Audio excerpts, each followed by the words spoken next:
The Late Night Alternative with Iain Lee on Talk Radio. We have ways of making you talk.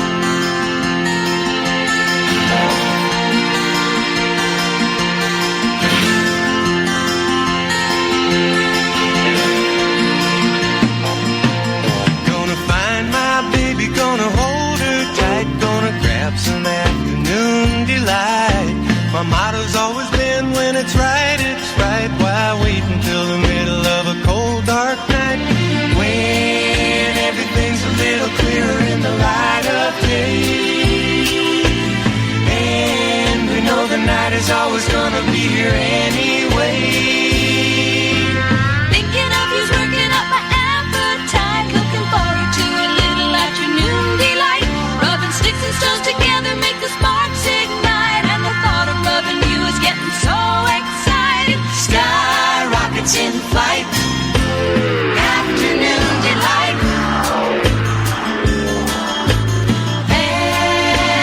Afternoon delight.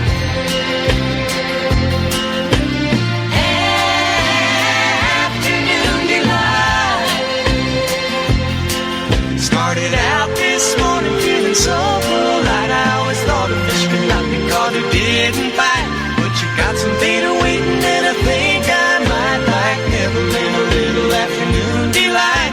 Sky rockets in flight, afternoon delight.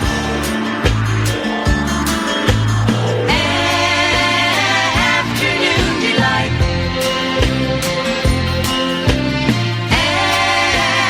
Afternoon delight.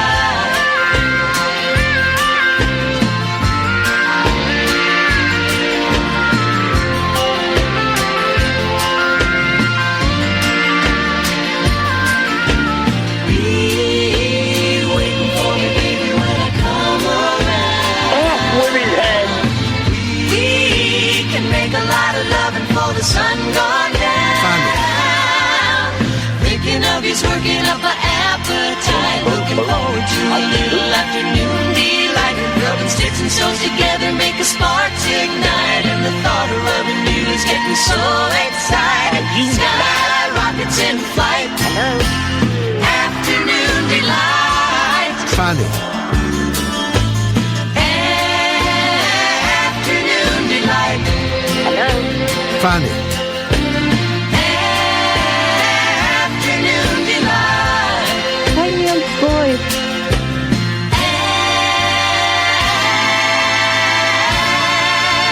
Afternoon delight. Let's get them all up. Let's get them all up. There we go. Afternoon delight. Who knows what that song was called? You don't know what that song was called? Do you know what that song was called? I'll give you a clue. It was called Afternoon Delight. Do you know what it was called? Thank you very much indeed. Dear listener, welcome to the Late Night Alternative with me, Iain Lee. Catherine Boyle is here. Word. There are two monkeys who have come into the studio. They were excited about coming to the studio, but now one of them's playing 3DS and the other one is a bit sleepy. Is that correct? Fair summary? Yeah? Okay, you can't nod. You've got to speak. It's radio. Yes. Thank you. But with less attitude. Yes. That's better. And you, the other one? Yes. Thank you very much indeed. Put your headphones on because we've got a phone call. You guys have got some questions as well. Good evening, Jack. Hello. Hey, Jack. How you doing? How you doing, Ian? You all right? Very, very well, thank you. Great. I've got a little story for you. Okay. Is it child friendly? As we have. Yes, how old are you guys? Remind me. Always child. 5, 7. 5. They're 57 years old. What are you doing there? Don't do that. 5. You said 57. No, I said 5. Well, just how old are you? 5. 7. So you're 57. No, 5. Well, why are you saying 5 and 7 then? I'm 5 and he's 7. All right, let's do the attitude. All right. All right. Not you, Jack. How old are you, by the way? Yes, Jack. How old are you? 15. Yes, go on. Okay, so I've got a cousin, and he's not by blood, but sort of by marriage. Yes. And his name's Kamal. He's Turkish, right? Yes. And he used to live in England, but he's gone back to Turkey now. He's doing some farming. I'm busy. I'm talking to Jack. Yeah, but how did you make your thing go down? You just put it down like that. You want it upside down? Yeah. Right, hang on a second, Jack. He's unhooked it. I've got to turn the microphone around for a child. Hang on a second, dearie me. Anyone would think we were a professional broadcasting organisation. He just wants it the way you've got it. Of course he does, because I'm a cool kind of guy. And hang on a minute, then we turn it round like. There's a sticker, yeah. There we go. That's. Oh, dearie me. That's it. And then you talk into it like that. So, I do apologise, Jack. They won't be here for we couldn't get childcare this evening. That's why. Anyway, go on. It's all right. I know the struggle. Yes. With any children. Yes. Anyway, so this cousin I've got in Turkey, right? He's significantly older than me. He's sort of in his sort of late 40s, 50s. Yes. And he's gone a bit strange. I went over to visit him, and he started talking to me about flat Earth theory. Oh yes. And he's really invested in this. He's bought equipment, and he took me to the beach in Turkey. What equipment do you buy? He's got like binoculars. He's got like mathematical equipment, and he took me to the beach, and he's like, "Look, I can see that island, you know, and it's really far away. Explain that." So and this went on for days. I was really trying to convince him, you know. And all of my family are a bit concerned about it because he's really gone into this. But yes, I just couldn't. He'd just throw me off every time with another weird question, which I didn't really know how to answer. I mean, I'm not into the sciences myself. No, so he's really invested in this. So I keep talking to him, and I would stop talking to him.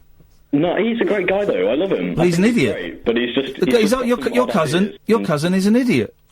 I don't know. He's quite clever. He's had some good jobs, you know. He's got it up there, I think. No, he's not. He's an idiot. First of all, Jack, shall I put my cards on the table? Okay. I don't believe a word of what you've said to me. But let's indulge this fantasy. Your cousin, in inverted commas, this bloke you've made up, is an idiot. Well, I haven't made him up. But anyway, well, you have. Jack. I don't believe. Jack. I don't believe a word of what you've told me. And trust me. Why? Because I'll ring him up. I'll get him on the show. That's great.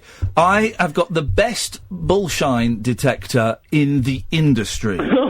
And it went off as soon as you, like, 3 words into your phone call, it went off. So I'm not buying it on any level. Oh, Ian. Yeah. He's got some strange theories around flat Earth. Like, he believes there's an infinite plane, right? Yeah. So the world is just one infinite flat object, and the actual entrance to the rest of it is in the Antarctic, but NASA won't let anyone in there. What are you doing? Why are you doing that? He's got some strange ideas. Talking to Jack about his pretend cousin. What are you doing? Not pretend. Hang on a minute. He's a real man. I'm having a conversation with someone who's far more honest than you. What are you doing, young man? Well, stop doing it. Are you being naughty? Do you want me to send you to the corner of the studio without any supper? No. Good. We've had supper anyway, haven't we? We have had supper, haven't we? Delicious. Well, Jack, I don't believe a word of it, but thanks for calling. There we go. What that was, guys, was someone phoning up, trying to get one over on me and lying to me. How did you know his name? Because it comes up on my screen. Oh. If you're going to talk, you need to talk into that, and you need to talk into that. Wait, okay. No, what's... Yes, you can. Do you want to come and sit round here with me? All right, come and sit with me. I'll tell you what. Come and sit with me, and we'll talk to my friend, this next guy called Alan. Where are my headphones? Yeah, called who? Called who? It's called Alan. Right. Hey, Alan, how you doing? Ian! Do you want to say hello to Alan? Hello. Hello, who's that? Come on. Oh. He's off. There we go. Right. Okay, Alan, what have you got for us? Well, I'm ringing to say welcome to 2018. Thank you. Thanks for you are. Imagine if people travelled through time, right, to the future, and the first person they were greeted by was Alan Caddick. Imagine that. Wouldn't that be terrifying? Well, yes. It's the world we live in, Ian. It really is, Alan. It really, really is. Yes. Well, thank you. 2018 so far. Well, it's been quite scandalous. We've discovered that Derek Griffiths isn't real. Oh, my God. Derek Griffiths is a figment of our imagination. It's been an imposter this whole time. Oh, my God. So is this the curse that's talking? Is it the turkey talking? No, the curse. No. There's been a fictional person pretending to be Derek Griffiths on Twitter. Could you guys maybe just stop fighting for like 2 minutes? I don't know. Sorry. Who's fighting? What's happening? You need the toilet. What do you need? No, you're annoying him, and he's hitting you, and I'm. Well, you're annoying me. I'm sorry, Alan. We couldn't get the childcare. I was going to say, let Auntie Kath do babysitting duty. No, Auntie Kath. I was like throwing some biscuits at them, but they're not taking. Okay, all right. Let's get this microphone up. Let's get all the microphones up. Let's leave all the microphones up. There we go. So it's a fake Derek Griffiths on Twitter. All right. I thought Derek Griffiths would have been signed up for Twitter many years ago. No, Derek Griffiths has only just signed up for Twitter, but it wasn't him. It's a bit like the female doctor Jodie Whittaker. There's fake Jodie Whittakers on Twitter. Really? Yeah. Well, there you go, you see. Twitter's a little bit overrated, isn't it? Well, I've always gone for Facebook, personally. Well, I think they're both... this was what I was going to say on the show yesterday. I saw an advert for Twitter on television. Yeah? There was an advert for Twitter on the TV. Well, it must have been the same ad I saw when I went to see the new Star Wars film at the cinema. Was it for Twitter? Yeah. There was the same ad. Why are they advertising? Why are they advertising? Everyone knows about it. There can't be any more people that haven't signed up yet. Probably for a new generation of people who don't know about Twitter. Everyone knows about Twitter. What about babies that were born in 3 years ago? Well, bet you can't get a Twitter account until you're 13. Well, people who were born in 2008, they could be raped in 3 more years and then they could sign up for Twitter. Yeah, well, no, hang on. Well, yeah, I suppose so, but then they would still know about it. Because they'll probably hear it from their mum and dad. Well, yes, I suppose so. I feel we're going round in circles, Alan, but thanks very much for calling. 0344 499 1000 is the telephone number if you want to give us a call. We don't normally set kind of questions, but the two young men that are in the studio, and I'm going to be honest, being annoying, you've got questions, haven't you want to ask? Turn that sound off, please. You've got questions that you want to ask. Do you want to ask your question first? You don't want to do it now? Say it. You say it. Okay, you're not going to say it. Do you want to stop fiddling with that because we can hear it? What was your question? Have you ever seen a ghost? There we go. That is as questions go. That is a great question. Have you ever seen a ghost? 0344 499 1000. We call you back, guys. This is the Late Night Alternative on Talk Radio. Across the UK, online and on DAB. The Late Night Alternative with Iain Lee on Talk Radio. There we go. We'll have a stab after the adverts, please. 0344 499 1000 is the telephone number if you want to give us a call. Catherine is here. Good evening, Catherine. Good evening. There are two young gentlemen here who are 5 years old. Hello, 5-year-old. And a 7-year-old. Hello. There we go. Do you want to ask your question, 7-year-old? No. Do you want to do your question again, 5-year-old? What's your New Year's resolution? That's from the 7-year-old. What's your New Year's resolution? 0344 499 1000. 5-year-old. Have you ever seen a ghost? And what's the phone number for them to call? 03 something. 03 something. That will get you. That will... 035 1000. Yeah, for sure. Why not? Okay. Why not? Let's go to Ray. Good evening, Ray. God, that's quick. I've literally just rung in. Okay, well, we'll come back to you in a second then when you settle down. Good evening, Kadir. Hello, Ian. Hello, Kadir. Hi, Ian. Hi, Kath. How you doing? And hi, kids. Hello. The first two questions are, what's your New Year's resolution and have you ever seen a ghost? New Year's resolution is I want to get arrested by the police. Wow! That's terrible! Okay, yes. For doing anything in particular? No, I want to get off clean because, it's a bit risky because if you have a positive arrest record, you've got no chance of getting into places like America for holidays. Right. But I want a clean one where they sort of arrest me and then de-arrest me quite quickly. Okay, you want to be arrested and then de-arrested. Okay, fine. And have you ever seen a ghost? I have seen a ghost, actually. Oh, go on, let's tell us what happened. Right, so you know the Chetwynd Centre that I was talking about the other night? Yes, I do, yes. Do the A-levels. Yes. It's 3 floors, and we were only allowed to use the ground floor and the first floor. Yes.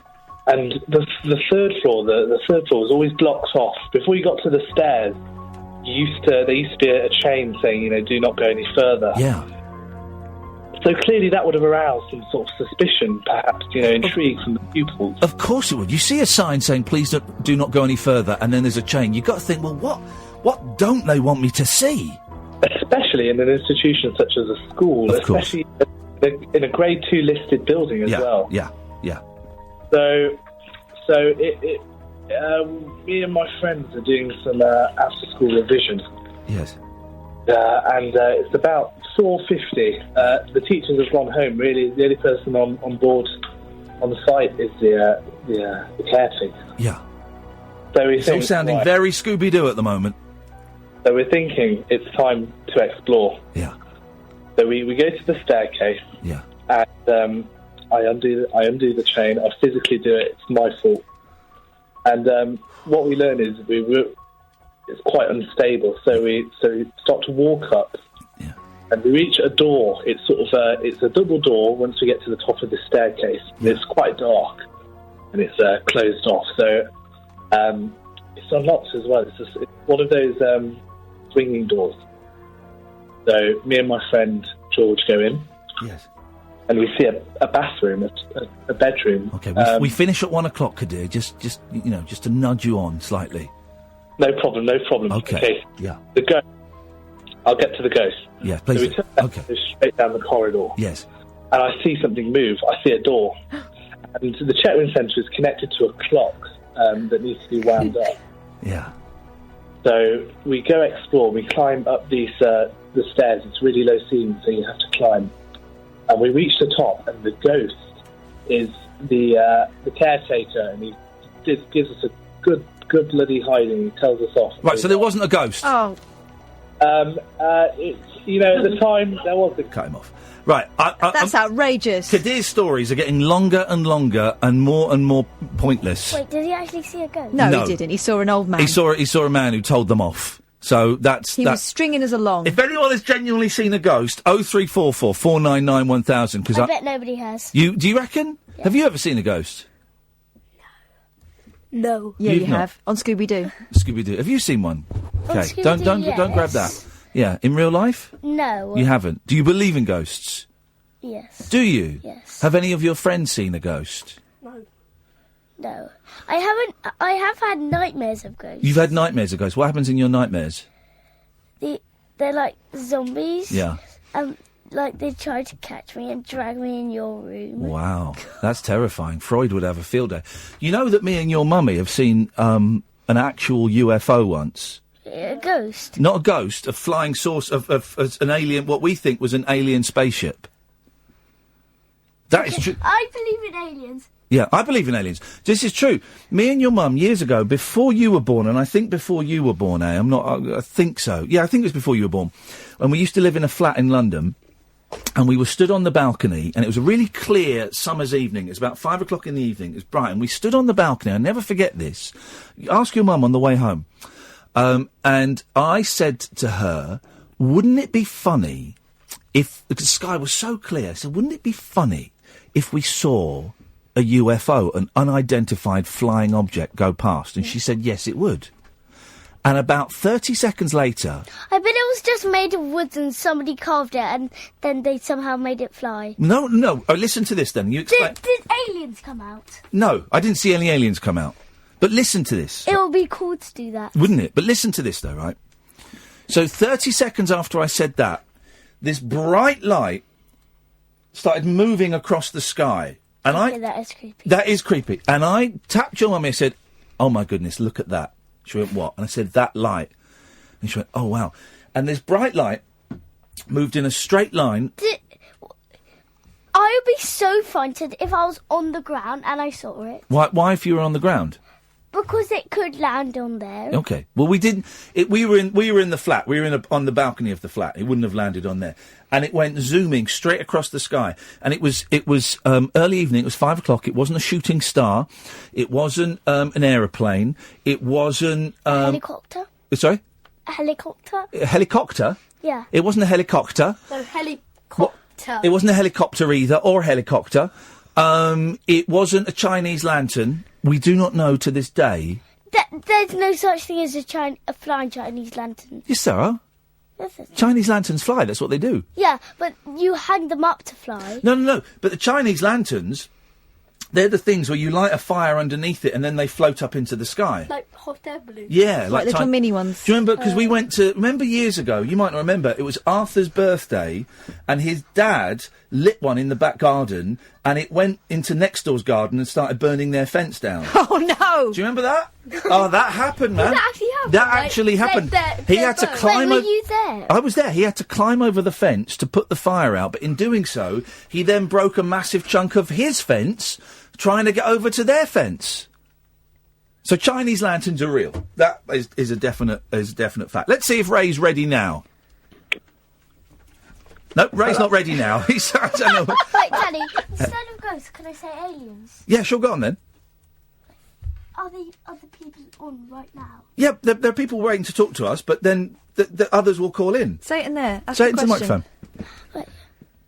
What was it? Have you ever? Have you ever seen aliens? 0344 499 1000. This is great. And by the way, Howard Hughes, you better start watching your back, brother, because these guys are coming up fast. Let's go to Mike. Good evening, Mike. Good evening, Ian. Happy New Year to you all. Yeah, Happy New Year. I've just tuned in, actually. I'm tuning in rather late this evening, but just tuned in. Yes. And heard being asked about, have you ever seen a ghost? Have you ever seen a ghost? Have you ever seen an alien? Yes. Have you? Yes. Here we go. I believe to be, anyway. Here we go. We got a story. Let's get the spooky music. Let's go. Mike, tell us your spooky story. So, I would have been 9-10 years old at the time, I think, about 10 years old. Yeah. And it was in school time. It was about 3:30. Everybody's coming out of school. My junior school was also attached to the secondary school, and everybody used to go out the same gate. Yes. When we were all walking, so as you can imagine, tens of dozens of kids all walking out, all different ages, and I saw a dog walking against the flow of people going out the gate. Yeah. This dog then proceeded, it was just walking in between everybody, but nobody was taking any notice of this dog at all, which is pretty odd for, kids. You'd think they'd be patting it and so on. Because you're nervous. Are you nervous of this story? Wow, this is great. Yeah, but it's creepy, though. Kath, make it even creepier. Turn the lights off. Turn the lights off. You ready? Can you handle this, guys? We're going to do this in the lights? No. That's it. You all right?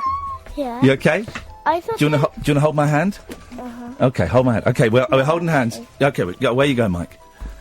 So, this dog then proceeded. A chap walked out of the door. There was I found out the following year when I went to the secondary school. It was the metalwork block and the woodwork block, and these had really heavy fire doors on to the exit. A teacher came out the door, and the door shut behind him, and then I watched the dog proceed to walk through the solid door, the solid fire door. Didn't really, this was the middle of the day, it was daylight anyway. Told people about it, nobody Do you want the light on? believed me. We're going to turn the light on, Mike. We're going to turn the light on because people are getting scared. Do you want to come and sit on my lap? Oh, wow, come and sit on my lap. Well, this has actually been scared. You don't need to you've scared my youngest. This is incredible. Don't worry, you don't need to listen anymore because I'm just going to listen to him, okay? So you carry on, Mike. I'm listening, but my youngest has bailed out, okay? Okay, yeah, that's fine. I'll tell you what he says. Many years later, I was retelling this story at home. My parents were there, some of the friends. I was telling somebody about it. And my dad, who went to the same school, obviously many years before I did, I was explaining the story, and he said, "What type of dog was it?" And I said, "It's sort of it was sort of a large It was like a Scotty dog on long legs, and I didn't really know what the name of this dog was.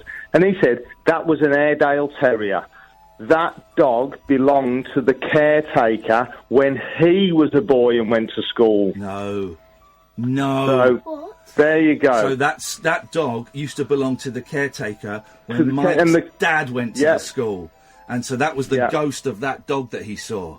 Yeah. That's what I believe the story to, you know, that's what I believe I remember I saw anyway. So I need it here so I can talk to you. Have you got any questions for Mike? Do you want to ask him anything about that? What colour was its fur? Good question. What colour was its fur, Mike? It was sort of a sort of light brown and white sort of patch. They've got a tight sort of curly hair, Airedale Terriers, and they've got almost that beardy face. Wow. Sort of. So do we believe that story? I believe it. I do. Yeah. Was it scary? How scary on a scale of 1 to 10, with 1 being like not very scary and 10 being the scariest thing ever? 10 being the scariest thing I've ever heard. You would say 10? Yeah. I wasn't scared. You did start crying a little bit. I wasn't scared. It's just I thought it was real. You thought it was real? But it's a real story. It happened. What if it happens to my school? Oh, no, it won't happen to your school. No. Oh, no, it's just that one It seemed school. like quite a friendly dog. It didn't seem... It wasn't... It was a friendly ghost, wasn't it? So, I believe so, Mike, thank you very much for that. There we go. It's not going to happen at your school, is it, you silly sausage? It's not going to happen. Can you say to my mummy, me and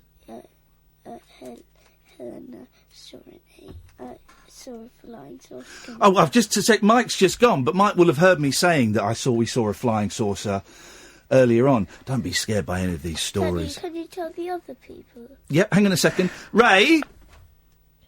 Hello? Yeah, say that. Me and my wife... You want me to tell all of them? Yeah. Me and my wife saw a flying saucer once. Sarah? Hello, Sarah? Oh, hello. Hi, you're right. I'll come back to you in a minute, but I've just got to tell you that me and my wife saw a flying saucer once. Fantastic. Okay. And Jerry? Hello. I'm going to come to you in a minute, but I've just got to tell you that me and my wife saw a flying saucer once. I saw a ghost. There we go. But you feel happy now? You feel happy now? Are you winding me up? You are a little bit. 0344 499 1000. The boys are here for another 30 minutes or so. So if you've seen a ghost or if you've seen a UFO, give us a call. If you want to tell us your New Year's resolution, you can do. If you just want to phone in and have a chat, you know, it's that kind of show. 0344 499 1000. Can you say for me... Dada? Yes? Can I come to your work again and do this? What, play 3DS and fight with your brother? Yes, you're here now. Here, For goodness sake. here. Can you do me a favour? Can you say you're listening to Iain Lee on Talk Radio, and then if you point through there and the adverts will start, can you do that? You're listening to Iain Lee on Talk Radio. The Late Night Alternative with Iain Lee on Talk Radio. Let's talk to Sarah. Slightly different show this evening, guys, because we did a show last night, Catherine and I. We did a New Year's Eve show where we didn't really talk about New Year's Eve, and we carried on till about 2:30. And then getting home was a nightmare. The road wasn't blocked last night, but there was a lot of traffic everywhere. Oh my God! I was driving for about an hour and 20 minutes, and then I came out and saw the London Eye was still there. Yeah. I seem to remember that happened last year. Yeah, there was the diversions. We got diverted right down, for those who know London, right down to Elephant and Castle. These headphones are big. Sorry? These headphones are very big. Yeah, they are very big, but you've got quite a big head. I can make them a bit smaller. Hang on. Yeah. So we were driving. So I got home about 4. Then I was up with these guys quite fairly early. And it's the 1st of January. You know, most people aren't back at work. If you're listening to radio stations, they've generally got the C team on. I was listening to a London radio station today. I didn't have a clue who was on there. So it's kind of it was slowly getting back up to speed. So the boys are with me. My 2 children are here just for the first hour. We couldn't get any childcare, so they're in for the first hour. And how are you finding it? Good? Scary? No? Okay. I've got to say, the nodding and the shaking of the head, that doesn't work. He's tired, isn't he? He's had enough. Do you want to go and have a lie down on the sofa? You don't? And we put a coat over you. Have a little doze. Okay, well, your mum will be here soon. So 0344 499 1000 is the telephone number if you want to give us a call. Let's go to Sarah. Good evening, Sarah. Good evening, Ian. Hello, Kath. Hello, Sarah. You're right. Yeah. Have you got a ghost story for us? I've got 2 ghost stories. Do you want Very to... quick. Hang on a second. The one who just got all scared and, let's be honest, tears welled up in his eyes. You then just did a big yay face. You want it? Okay. All right. Well, let's hear. They're not scary, I promise. Let's hear Sarah's stories. Go on, Sarah. I'm going to play... Let me just find some music that's a little bit less scary. Hang on a second. No. No, That's not going to do it. Oh, hang on. Hang on, here we go. That's better. Elevator music. This is... No, that's not going to do it.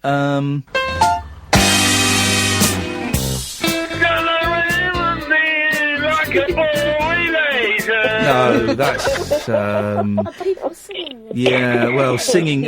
I use the term singing very loosely. Hang on a second. No. Oh, wow. Something that's not scary. Oh! Say it again? I want something that's scary. You want something... Here we go. There we go. That's not too scary. Nice. There we go. Let's hear your story. Go on. Okay, I'll try not to cough through it. Yeah. Basically, when I was about 18, I used to go out with the goth. Okay. Hang on a minute. Just let her tell the story. Yeah, go on. Oh, sorry. No, it's all right. Okay. Go on. So, we were hanging out in the graveyard. Oh, boyfriend yes. and girlfriend hanging out. Yes. I know you've got a kid there, so I won't go into it. Thank you very much indeed. My pleasure. I bet it was. Yes, we can imagine. Carry on. Keep it clean. Above the belt, please. Yes. So we were quite near a pathway, and I was sort of dozing off a bit tired. I suddenly opened my eyes. Yeah. I'm walking up the path, and this figure. So I thought that's just a bloke. Close my eyes again, open them, gone, completely gone. There's no way he could have gone where I couldn't have seen him. Definitely 100% a ghost. And what did he look like? It was just a grey human outline with, like, you know those caps that farmers wear? Yeah. Yeah, like a country bumpkin kind of cap thing. And did he say anything to you? No, not at all. He was there and then he wasn't. It was so weird but so cool at the same time. Yeah. But you say you had a second one. Have you? So you obviously attract spirits. Well, you spent a lot of time in that graveyard. With drinking spirits. Probably. And smoking spirits. Yes. To be fair, I might have been quite drunk and that's why I saw something. Okay. And then... Hang on a second, Sarah. The show Cynic is calling you out. Say that again, young man. You might have just had a dream. Yeah, you might have just had a dream. I might have done. I didn't think of that. He's destroyed your argument. Oh, I'm gutted. Let's hear the next one. It was still pretty cool, even if it was green. It's a pretty cool one. Ever. So sadly, about a year and a half ago, I had to have my cat put to sleep. Oh, I'm sorry. Thank you. And then about a month and a half later, I decided to get another kitten. Yeah. So I'm playing with my kitten, and suddenly, out of nowhere, I had no windows open or anything. I felt a breeze beside me. Yeah. And I looked around, and I just saw this, like, outline of a cat. And I swear it was my cat. Your cat came back from beyond the grave to say hello. I think it said, because I felt really guilty getting a new kitten. Yeah. Really emotional. Oh my God, awful. Yeah. I think it was my cat coming to say, it's okay, I don't mind, I'm pleased for you. Now that's a nice one. A cat coming back. That's a nice one. I'd like Velvet to come back when she dies. That would be good, wouldn't it? No. Oh. See, so ghosts are nice. I don't believe in evil ghosts. Sarah, thank you very much for that. Have you got scared again? No, it's just I'm scared if Velvet came back. Why would you be scared of Velvet if she came back? Because I think Sarah said it was the outline of the outline of her skin. Yeah, but it's not. But if Velvet came back, Velvet, what would you be scared that it would come and try and kill us? Velvet hasn't killed anything. Hasn't killed a human being for years. Never killed one. She killed one. She did kill one once, but he was asking for it. It was Really? Yeah. She killed a human once. How? That she jumped up on his face. Really? Is that actually true? No, of course it's not true. Our cat is the soppiest animal ever. She used to kill mice, but she hasn't killed a mouse for ages.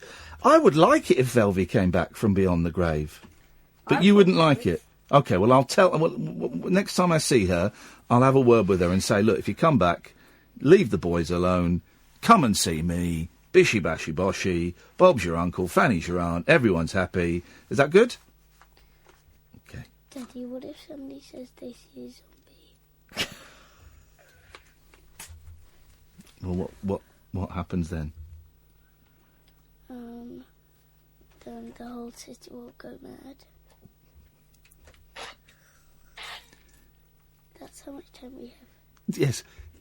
Listen, you're the one that came up with the question. Have you ever seen a ghost? Can we just keep on? But,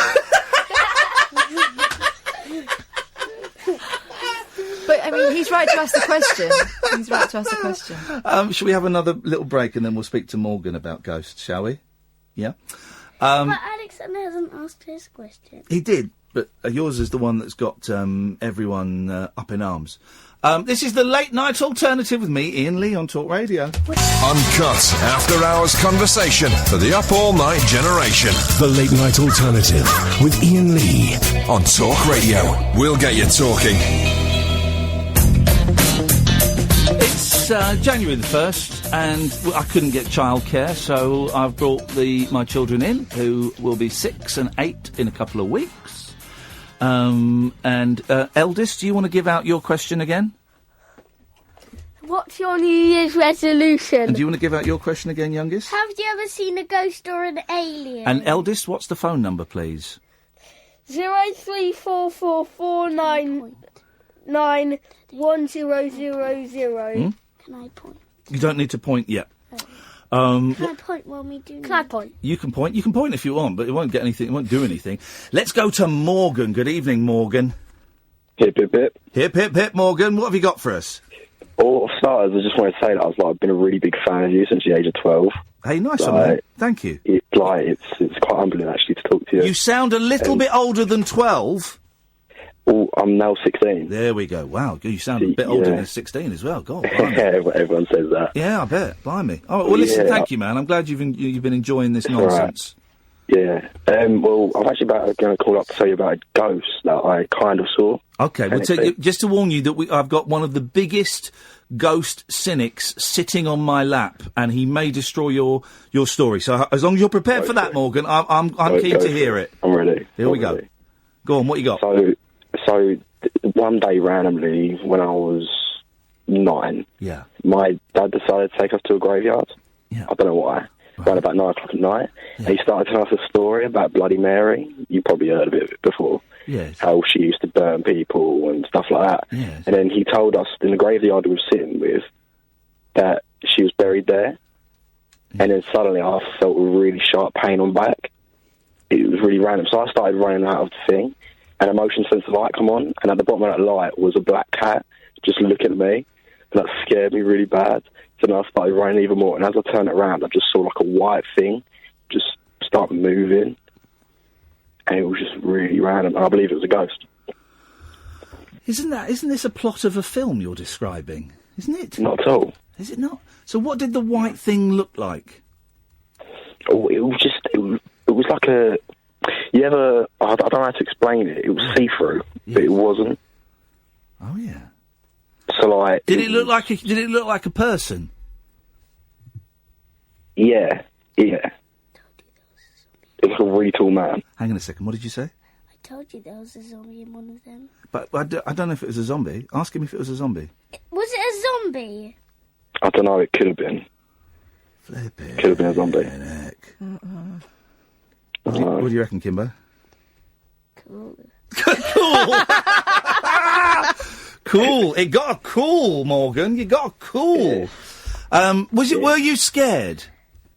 I was really scared. I was only 9.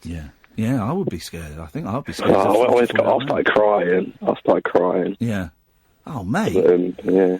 Flipping heck. Have you seen any more ghosts? Have you ever seen aliens?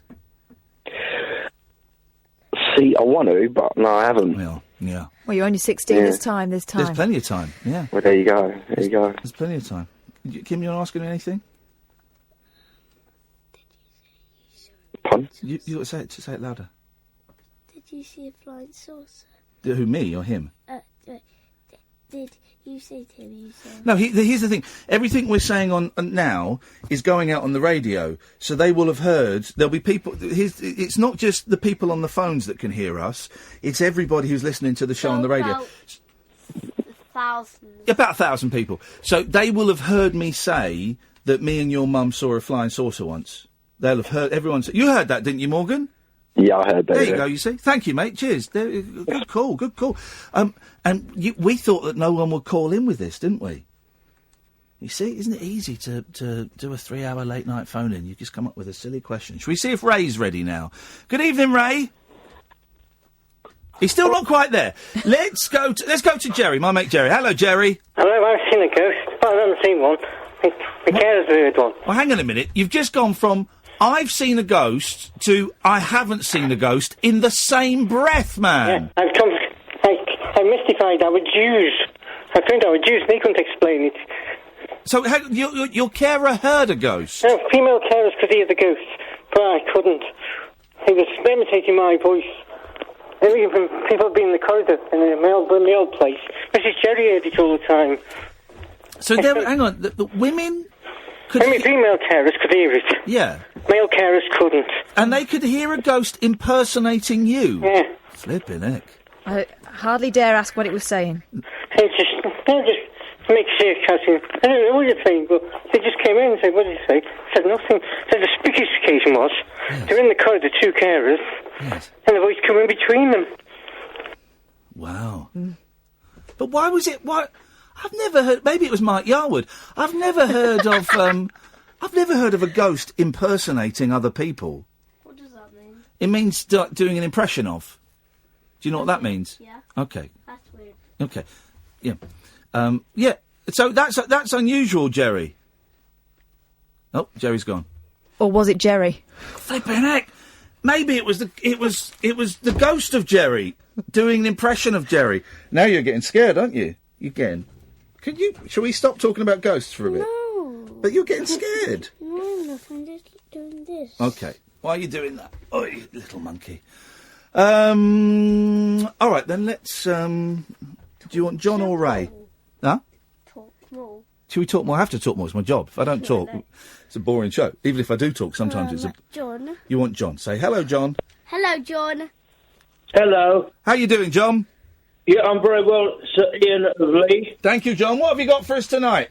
I've got a very scary story with your children there. Okay, let's have it.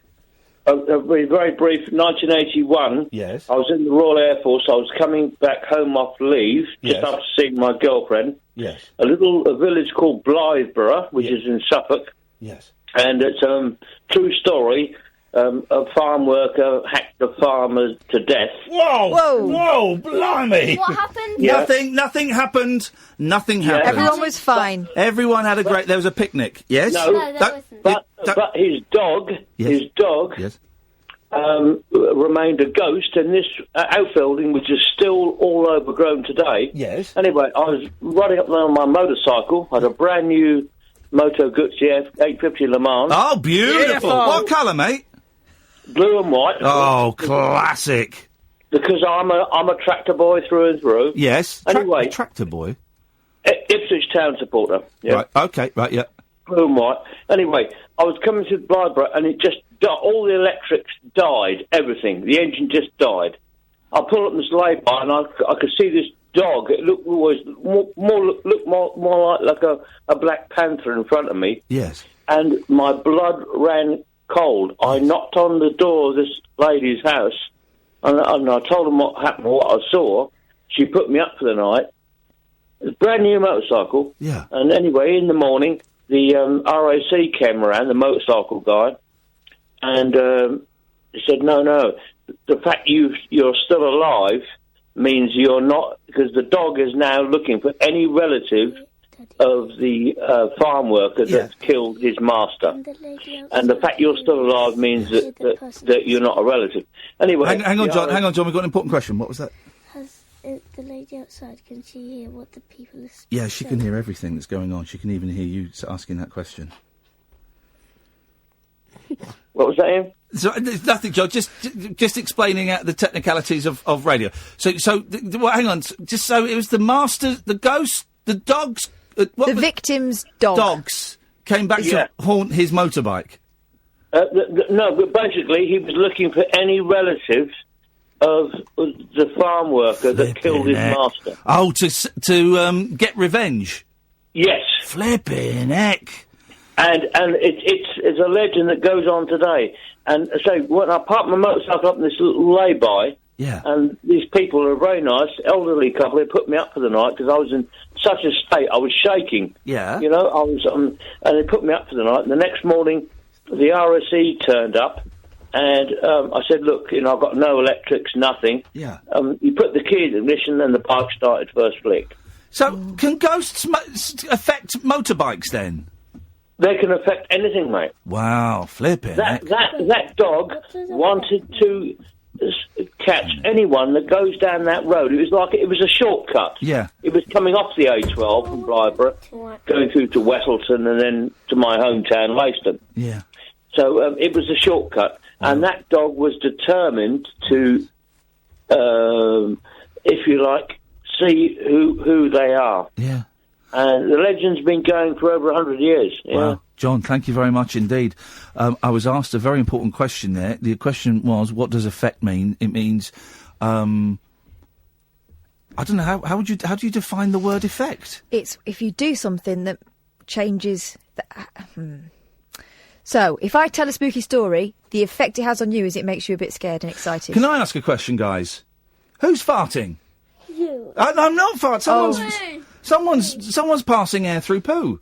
It's not me. Someone is totally sat here cutting the cheese. Which one of you guys is it? Is it you? Because I can smell something. It's really not me. No, it's you. Okay, right. Well, okay, listen. Should we take one more story? And then we're going to go to the news. And then when the news is on, I'm going to send you out into the street. And your mum will probably be here in about another hour. So you can wait for her outside. Is that okay, guys? You got your coats? You've got your Nintendo? And you can blow off as much as you like. Yeah? How about that? Yeah. Okay, so we'll do that. We'll speak to Amanda. We'll get the news. While the news is on, you guys can just go... What if the dog or the cat comes? The ghost? Yeah. Well, then you're in trouble, aren't you? Let's go to... He's joking. Mummy's downstairs. Really? Yeah, she's downstairs. Now? Yeah. Like, listen. Yeah. But I'm not... I don't know if you noticed, I'm a little bit busy doing a radio show. I know. So you'll have to wait 5 minutes before you go and see your favourite parent. Is that okay? No, you're my favourite. Yeah! Who's your favourite? I don't know. Say me, mate. Both of you. Come on, but who's your favourite? Both. If you had to pick one. You're the smelliest. Oh, that's true. I'll take that. I'm going to take that. That's something. Good evening, Amanda. Hello, good evening. Hi. Good evening, Amanda. Have you got a story that's going to make my children not fall asleep tonight? Oh, that's cheeky. Isn't it? I almost wasn't going to phone in, but I do have a ghost story, so I decided I would phone. Hasn't Amanda got a lovely voice? It's a Scottish accent. It's good, isn't it? I'm looking for a job as a bedtime story narrator. Let's see how it goes. Hey, do you want to do your Scottish accent? Get nice and close to the microphone. I'm from Scotland and I'm the Loch Ness Monster. That's not bad, is it? That's not bad, Amanda. Good on you, that's brilliant. That's good, that. Go on then, what's your story? Okay, so I was spending the first night with a friend some years back, and I didn't see the ghost initially. I felt it. I felt a coldness, and I felt something at the side of me, not where the person was, at the other side of me, which prompted me to open my eyes, turn round and look.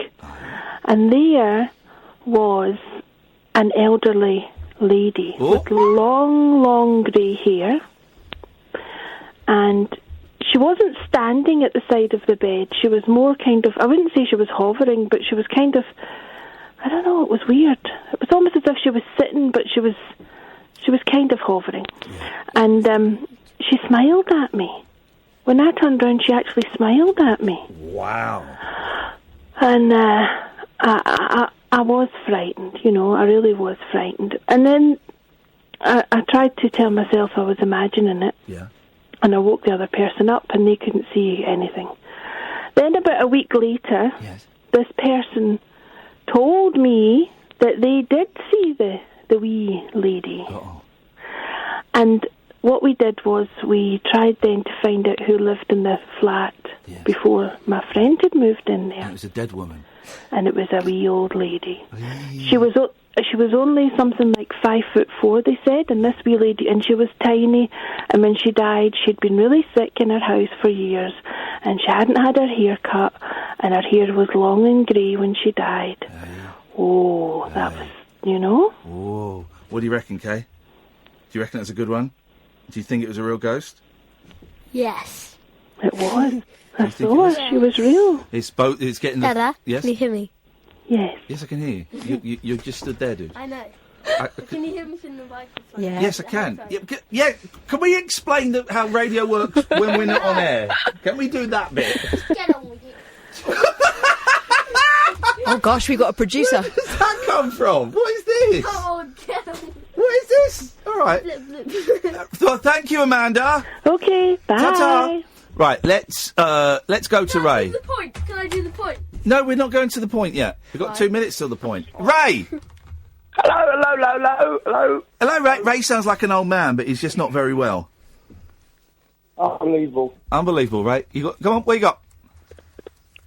New Year's resolution. Yes. Oh, yeah. New Year's resolution is your question, eh? Yep. Absolutely none whatsoever. Oh, well done. Yes. What? He's not got a New Year's resolution. Oh, you can come closer and you can ask him why if you want. Well, Ray is perfectly happy the way he is. He thinks he's finished. Yeah. He's done. Not quite true, but no. You're done trying.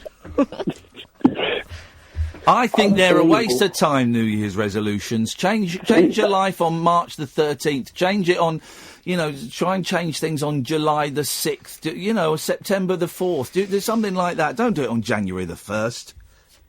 Yeah, I agree. January the 13th. Do it on January That's the 13th. my birthday. All right, January the 13th, because, okay. Dear, we must try harder to find a babysitter next time. Anything else, Ray? Yeah, well, I've just realised who your wife is. I follow you both on Twitter, but I've never put two and two together. There you go. Well, that's yeah, there we go. You see, that's yes, that's life. And the other thing is, I haven't necessarily seen a ghost, but I've seen things move around a room. Go on, tell us about it. You got a minute? Tell me. Well, it was about a year ago. Yes. And we were staying in this house. And we only had one little lamp on that was in the corner of the room, and there was a few glasses and things on the table. And as we were sort of watching the TV, we looked over, and there was glasses just moving across the table. A bowl went from the middle of the table and just moved about 10 inches. And it was a little bit freaky. Hey, Ray, listen, that is a cracking story to end the first hour on. James, stay there, we'll come to you in a bit. Guys, what did you think to Ray's story? Good. True. Yeah, there we go. Okay, so at the end of this, we're running out of time. You guys are going to go off now. What do you think? Very quickly, do you believe in ghosts now? Yeah. Good. Kind of. Good, because there's a zombie stood right behind you. No, there's not. Oh, gosh, that's going to get me in trouble. Boys, it's lovely to see you. Thank you so much for coming in. I'll see you later. I'll see you at the weekend, probably. I'm Iain Lee. This is Talk Radio. Point. The Late Night Alternative with Iain Lee on Talk Radio. We have ways of making you talk. Yesterday was kind of like the 4th of July. The way your face lit up the entire sky. Had to look away because it hurt my eyes. The way you hit me was a big surprise.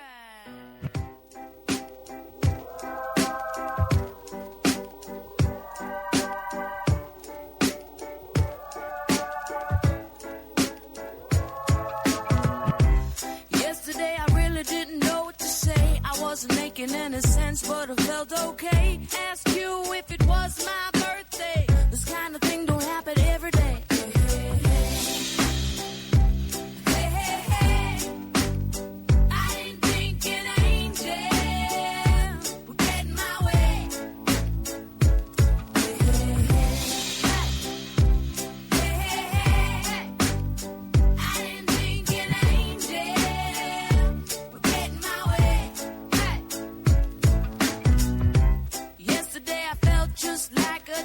wild, a little curious, a little wild. Live in the moment and you'll never go out of style. You know it's really been a while. Hey, hey, hey, hey, hey. I didn't think an angel would get in my way. Hey, let me tell you. Yeah, excuse me, won't you step aside? I don't got a room for you in my life. I don't got the patience to love again. I don't got the guts to keep you as a friend. Be an angel to fly away. I hope you reach some heavenly place. You go back when you're all good. Bring me some raindrops from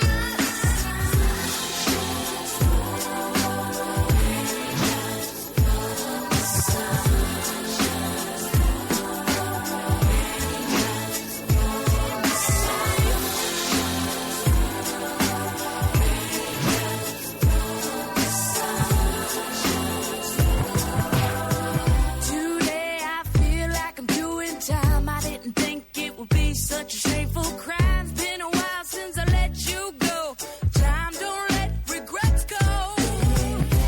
Hey, hey, hey, hey, hey. I didn't think an angel would get in my way. No, no, no. Hey, hey, hey, hey. I didn't think an angel would get in my way. Hey. So I gotta welcome angels, welcome angels,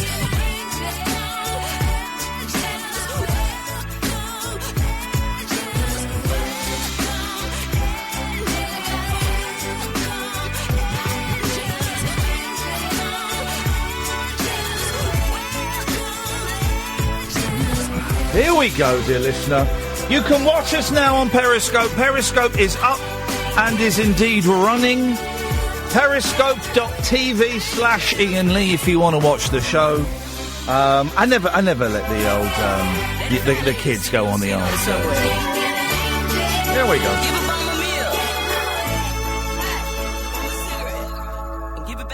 There we go, that'll do. 0344 499 1000, the late night alternative on Talk Radio with me, Iain Lee. Catherine will be in a minute. The boys have gone now. I've left them waiting outside. Hopefully their mother will be there.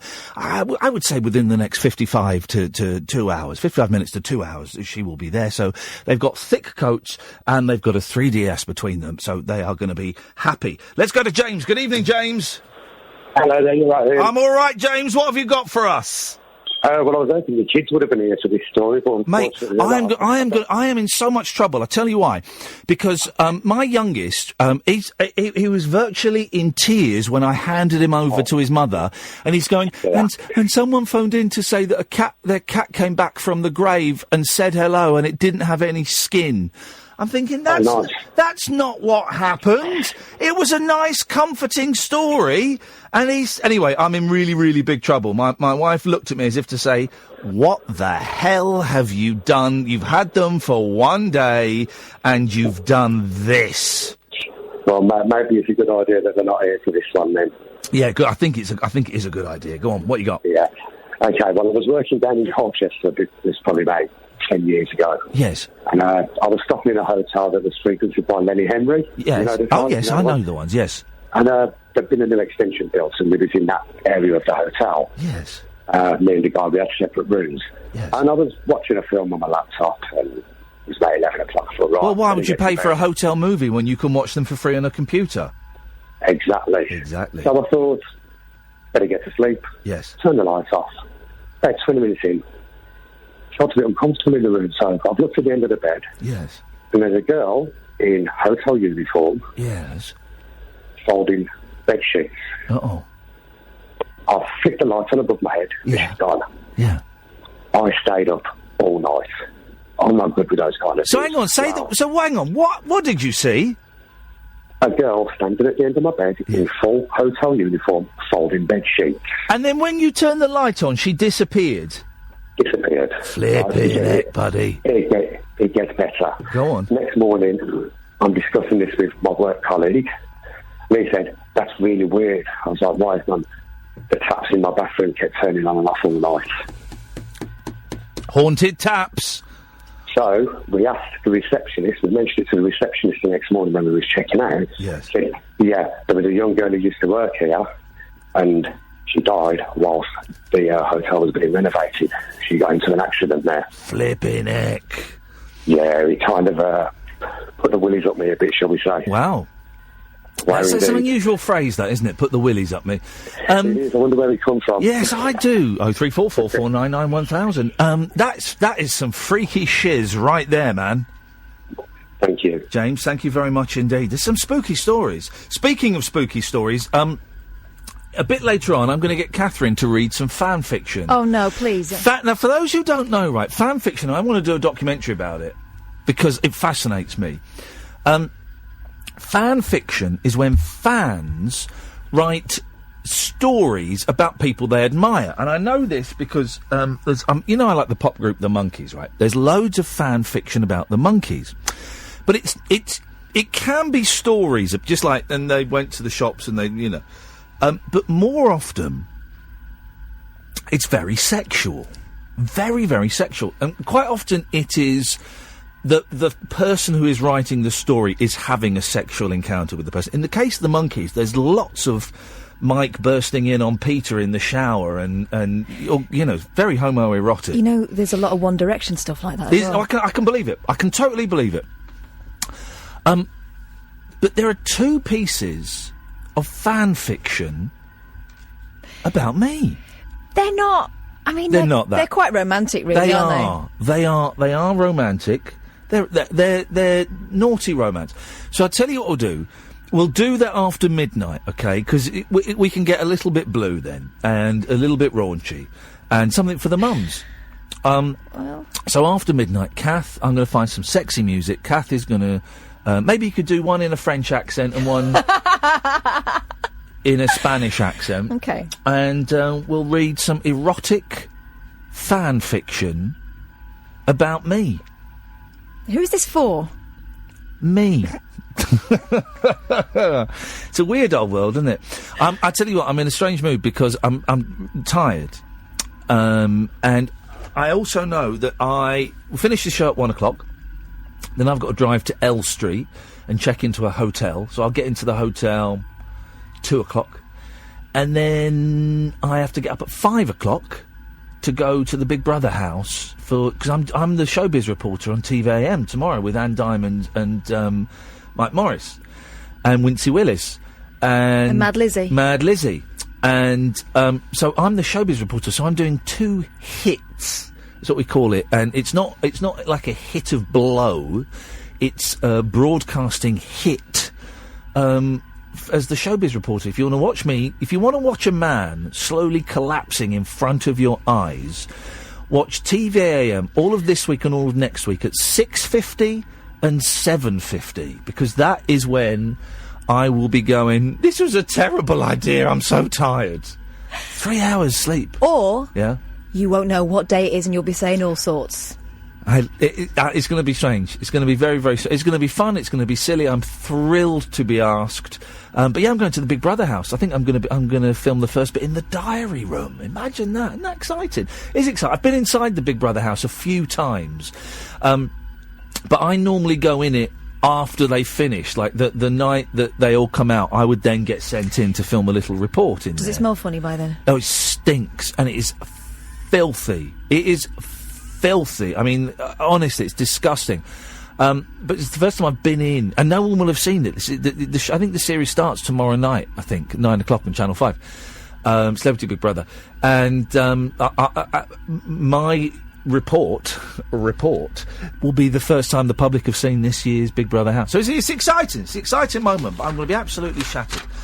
Let's just hope there are no ghostly cats or ghostly... what do they call them? Not milkmaids. Chambermaids. Is that what they call them? Chambermaids? Yeah, that's what you mean. Chambermaids. If you've got a cow, the chambermaid's not going to be any good. No, a chambermaid is... But you don't call... The chambermaid is the lady that does the hotel room. Yes. Don't call them that anymore, do they? No, they call them housekeeping. Well, when I think of housekeeping, I always think of the lady that was in Last of the Summer Wine, but was also in Crossroads. Oh. Well, who was it? I don't know. You will know her. Miss Cath... No, not Miss Cathcart. No, you're thinking Heidi High now. Yeah. He was always going on about her stockings in Last of Some Wine. Nora Batty. Nora Batty.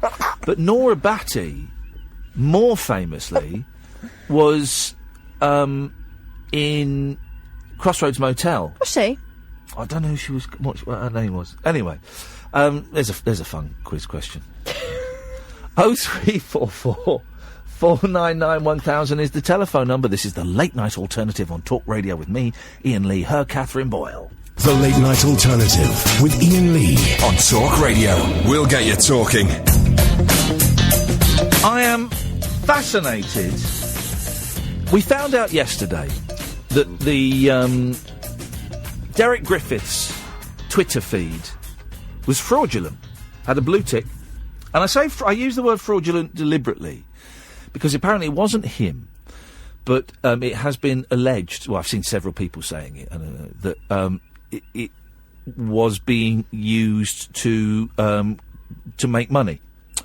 I've had one comedian privately message me saying the person had the person pretending to be Derek Griffiths had been asking him and badgering him for lots of signed things that he could auction for, in inverted commas, charity. And I've seen a few people saying that they had gone on to eBay and had paid for lunches with this Derek Griffiths. And I'm finding it fascinating, right? And he had a blue tick and everything. And he obviously fooled a lot of people. And I've tweeted him, you've tweeted him, Kath. Yeah. I know Danny Baker has tweeted, a lot of people have tweeted him. And I've had several people now. I'm not going to say the name. You've seen it. I said it on Periscope. I've tweeted the person, but I'm not going to say it on the radio. But I've had several people mention the same name, including the comedian that DM'd me. A couple of other people have mentioned the same name. And I've gone to this person's Twitter feed, and it's locked. And I'm fascinated. It's a picture of a young person. It's a picture of a person who looks like he's 23, 24. Now, I don't know if that person is connected with it. The name has come up, as I say, several times, and the comedian who was asked to donate autograph stuff said he was told to send it to a person with that name. And I'm fascinated. And I think my project tomorrow is going to be to try and speak to this person. I've just sent them a little tweet saying there's a lot of rumours about you flying around. Would love to clear things up. Going to have a little look on. I'm just going to have an afternoon. Maybe you can have a little look as well, Kath. See if you can find it on Facebook and see if you can find out anything about this person, and just see if we can get him on for a chat, because I'd love to have a little chat with him and find out if he's anything to do with it. If he's not, how did it come he's got kind of mixed up in it, and what we can find out. Fascinating, isn't it? Absolutely fascinating. Absolutely fascinating. 0344 499 1000 is the phone number. Let's go to Harry. Evening, Harry. Hi, Harry. Hi. No, you're Ian. Sorry. Thanks very much indeed. You've got to do better than that, son. Let's go to... If you're going to use a fake name, at least... Remember the name. At least learn what your fake name is, OK? Lewis! Hello. What you got for us, Lewis? Last night, I was talking to you about this guy. And long story short, his account has now been deleted. OK, if you say so. Yep, I think it's sorted now. Isn't that interesting? That got sorted quickly, didn't it? Yeah, I think he got scared and ran away. Can I tell you what I think? Okay, sure. I don't believe it. Yeah, I told my dad like a couple of days before I phoned you, and he didn't believe it either. Oh, because you told me you hadn't told your parents. Oh, did I? I must have been that tired, but I did actually. Yeah. I don't believe the story. If I'm completely honest, Lewis, and I hope I'm not doing you a disservice, I don't believe the story. Yeah. So what's this thing from it with Twitter? Because it sounds kind of similar to what I've gone through. Right. I don't know if you're hearing what I'm saying. I don't believe the story. Yeah. Yeah. What? You think I faked it? I think maybe you vividly imagined it. I'd messaged him when I was on home to you guys to say that I was going to do that. Okay. And he tuned in. And that's how I was able to hear it all. Okay. I still don't believe it. Yeah. I've actually got the phone about something else today. Yeah, I bet you have. Go on. I was...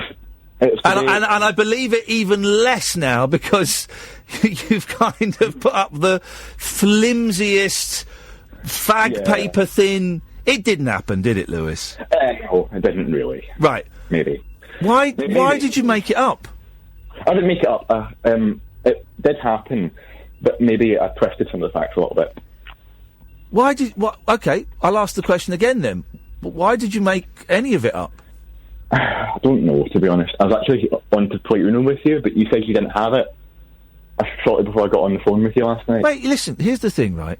You can phone up about any old thing, and if you want to phone up and talk a load of, made-up stuff, then that's fine.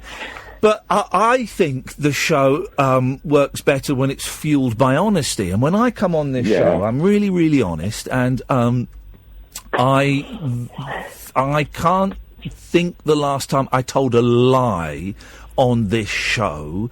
And it just intrigues me as to why you would feel the need to do that. I just panicked because you said you didn't have Uno, that's all.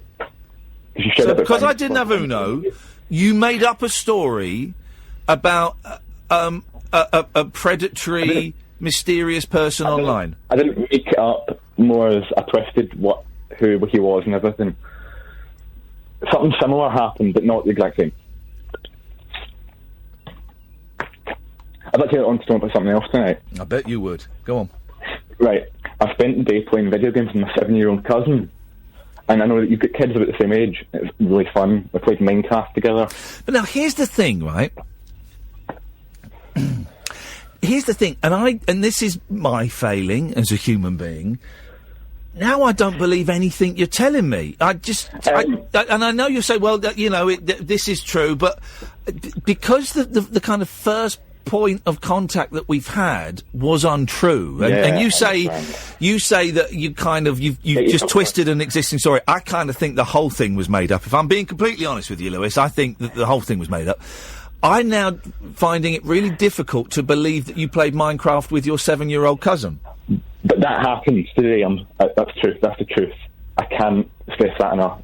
Last night might have been lies, but tonight's the truth. Oh, okay. Yeah, I'm sorry about that. I really apologise. Well, listen, you don't need to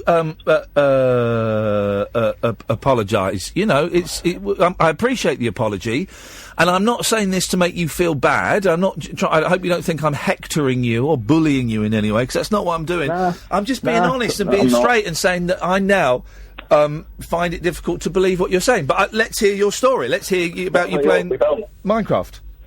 We built this big house, and it had like a big kind of bridge, and it was kind of similar to what you did on the Amathurical Trail, where you jumped off the rocket. And he did that without even realising that he was doing it, because he didn't watch the show. Right.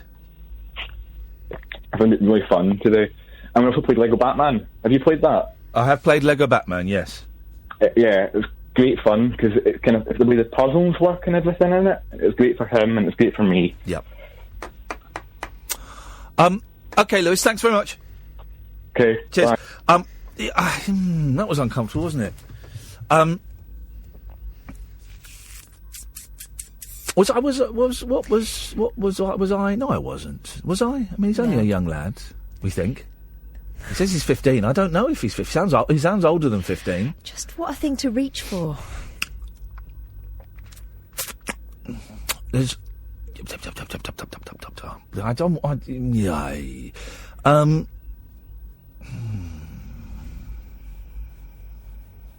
trying to get my head around it.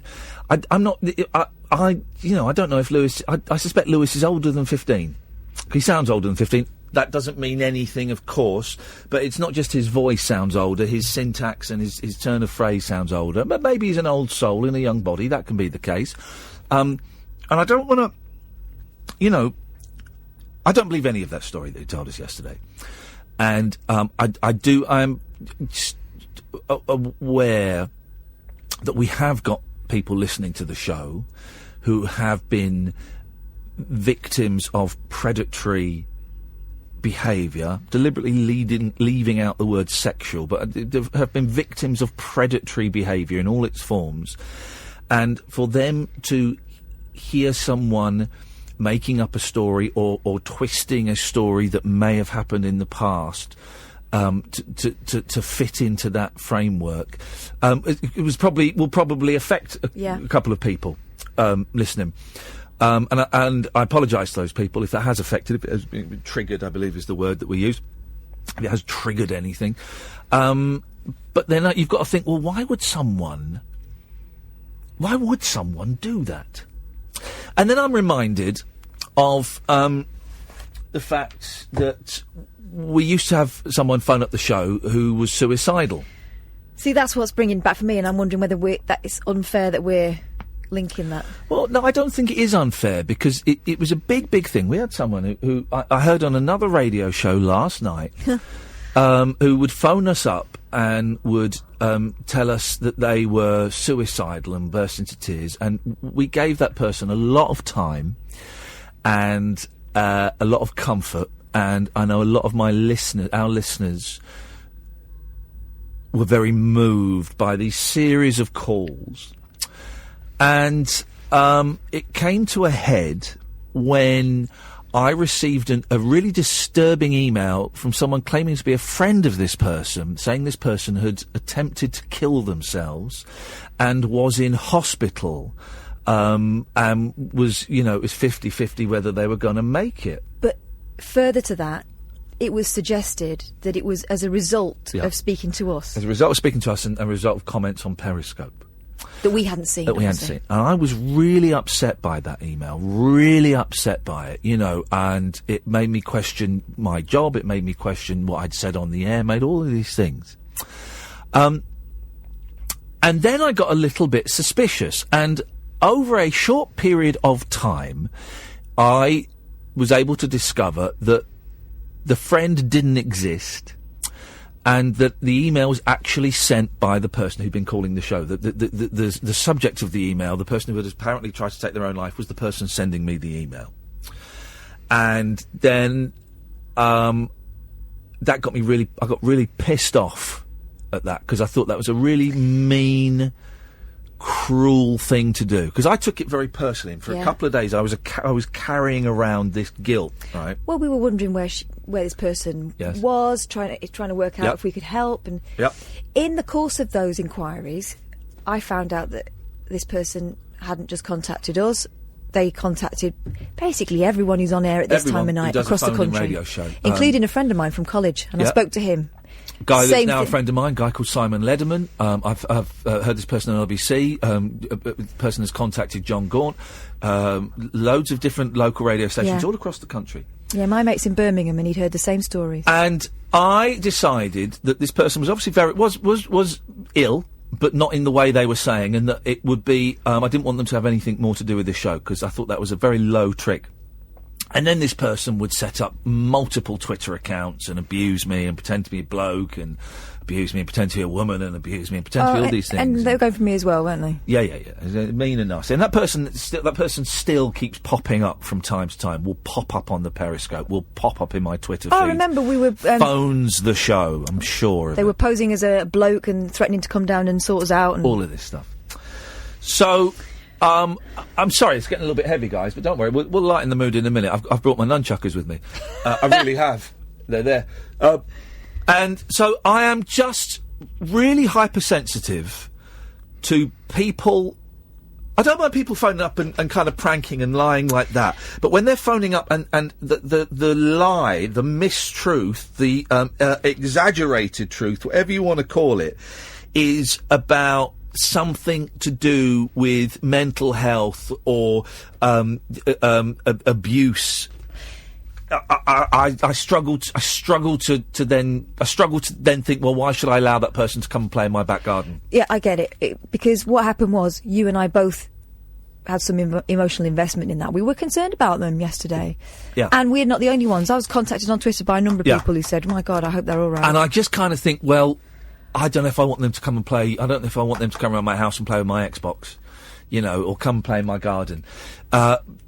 because I think it's unfair on us. Like, emotionally, it's unfair on us. But it's unfair on the listeners as well, because a lot of people. But then now, I don't want this to.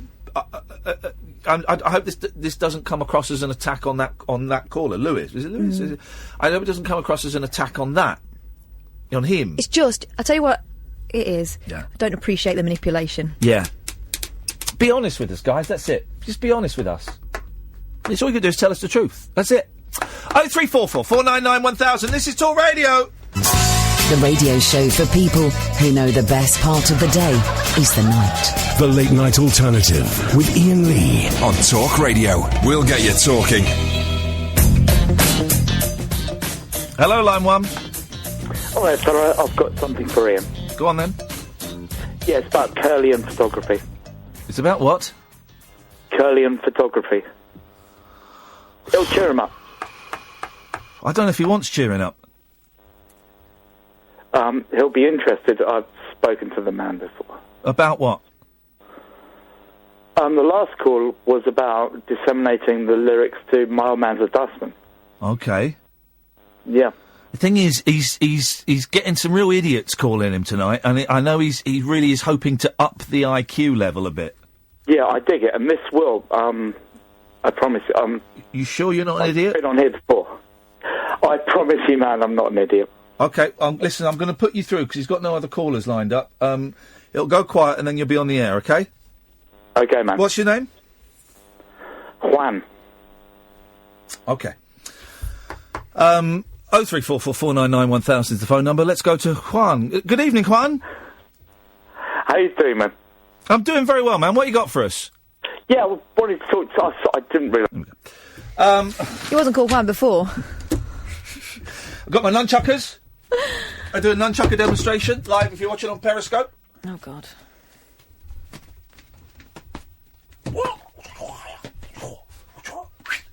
Oh.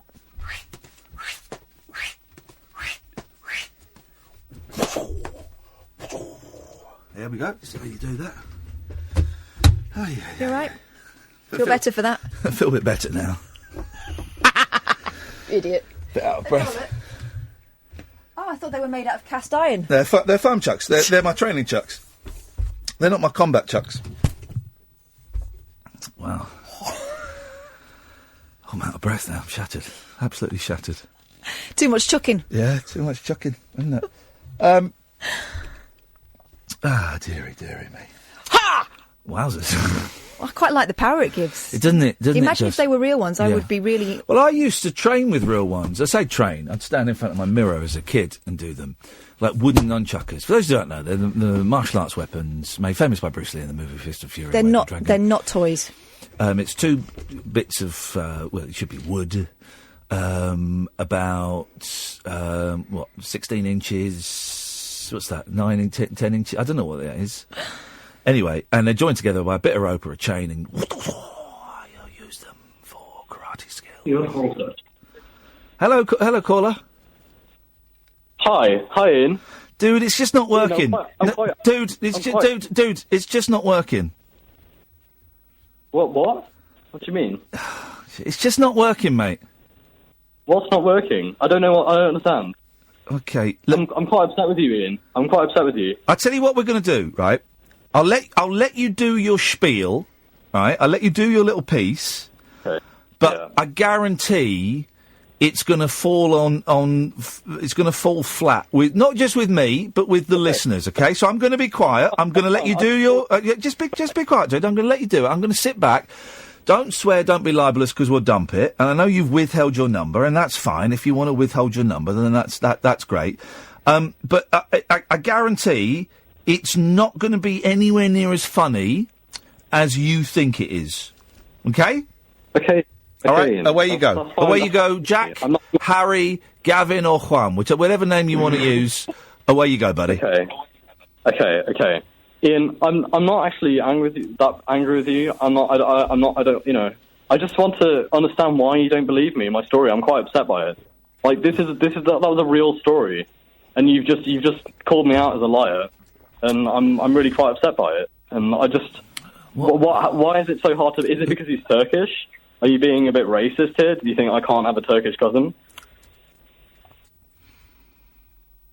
I just don't understand, Ian. You let me know when you're done, fella. Well, I'm trying to have a conversation with you, Ian. You're not. You're doing a little comedy monologue that's I'm not falling doing a comedy monologue. that's falling very, very flat. But you carry on, fella. Ian, I'm trying to have a conversation with you. I tell you what, have a conversation with line 3. Line 3, you're through to line 1. Line 1, you're through to line 3. Go on, knock yourselves out. How you doing, line 3? Doing? Yeah, I phoned up Ian to talk about curling photography. What in photography?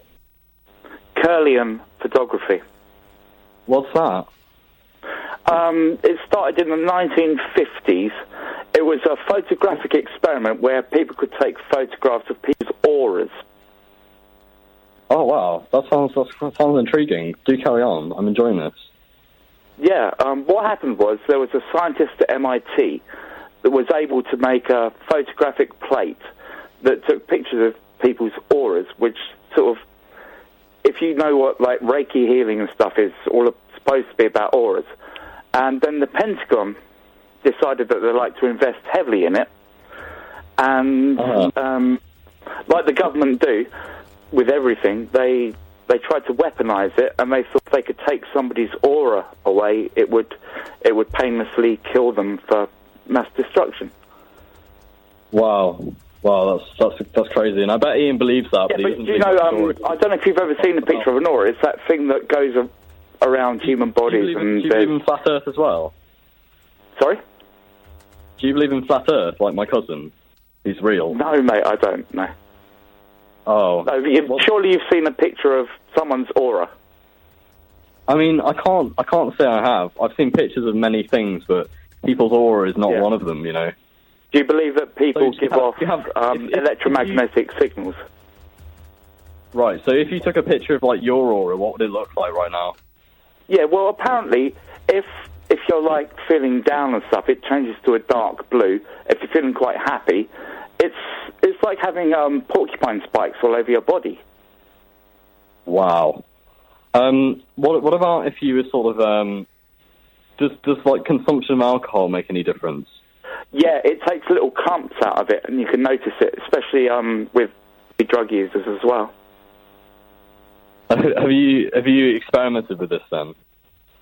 No, I just finished reading a book that was recommended to me about the funding of the Pentagon for militarization of various weapon systems, and I think taking away somebody's aura, if you could do that in a massive thing, is really quite frightening.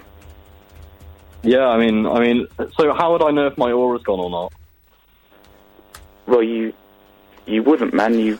Okay, guys, we've got that's. I think that's your time up. We've got loads of phone calls lined up now, so I'll certainly thank you for filling in. Thank you very much indeed. But 3 out of 10.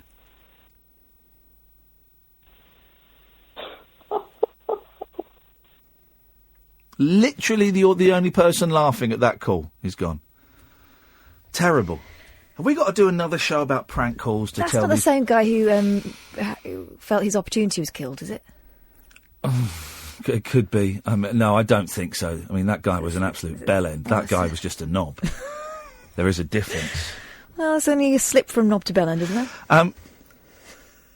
I'm in touch with a couple of people who've been affected by the fake Derek Griffiths. Doing one gentleman, Duncan, sent me some screenshots of text conversations with someone who we think might be the person involved. I'm treading very carefully because I think this will go to the police soon if it hasn't already. And this person was selling things on eBay, and Duncan tells me that he has been ripped off by £270. It's a lot of money. And he showed me a screenshot with this other person saying, I will pay back all the money, but my mum's been really ill, and la la la la la la. So hopefully I can persuade one or two of these people to come on the show tomorrow and have a little chat about it. We've got to be very careful. Of course we have, yes. Yeah, we'll be mentioning no names. We'll be mentioning no names, apart from Derek Griffiths. Let's see if we can speak to Derek Griffiths, actually. Do you want to see it tomorrow, or send out an email? Sure. See if he wants to have a little chat about it. I suspect he won't, but you never know. You never know. I bet he doesn't know anything about it. That's the worst thing. Oh, I bet he does now, because some of the members of the acting community, I think, will have been in touch with him. So, yeah, I bet he does now. Strange old world, isn't it? 0344 499 1000. Sophie, Morgan, Caroline and Dredge. Stay there. We'll come to you after this. The Late Night Alternative with Iain Lee. Unfiltered night talk with the original king of unconventional conversation on Talk Radio. We have ways of making you talk. So, one of the shocking things that we found out midnight, just after midnight, one of the first bits of news of 2018 was that Derek Griffiths on Twitter wasn't actually Derek Griffiths, blue tick and all. Now, we've had Derek Griffiths, the real one, on the show, and he was delightful, and so we were kind of tweeting this Derek Griffiths afterwards, and, you know, he would retweet us and when we played out the interview and things like that. So we were really shocked to find out that that the account was fake. And the more I look into this story, the more intrigued I am by it, because not only was this person who was doing the fakery, you know, getting lots of quite big celebrities to retweet him and communicate with him, but there was also cash was being paid by fans and punters. Now, we've got one of the people we've just spoken to on Twitter who has been affected by this. It's Duncan. Hey, Duncan, how you doing? Hi, Ian, how are you? I'm good, thank you. Listen, thank you for calling in. Now, I just have to say, for legal reasons, let's not mention the name that you have mentioned online. Is that okay? Yeah, absolutely fine. And I'll tell you why, because that person isn't here to put up their side of the story, and as far, you know, and also if this does go to a legal thing, which I think it will be doing, you know, by mentioning names, it could affect things and stuff like that. So that to one side, tell me how this has impacted on your life. Well, it's totally bizarre. So just very quickly, so of course, as we know, Derek Griffiths had a verified account on Twitter. Yep. For those who don't know, that's you get a blue tick. Actually, it's a white tick, and it kind of means that that Twitter have run some checks, and you are the person you are claiming to be. I've got one. A lot of big stars have got them. Catherine, my producer, has been unable to get one. Just throw that in.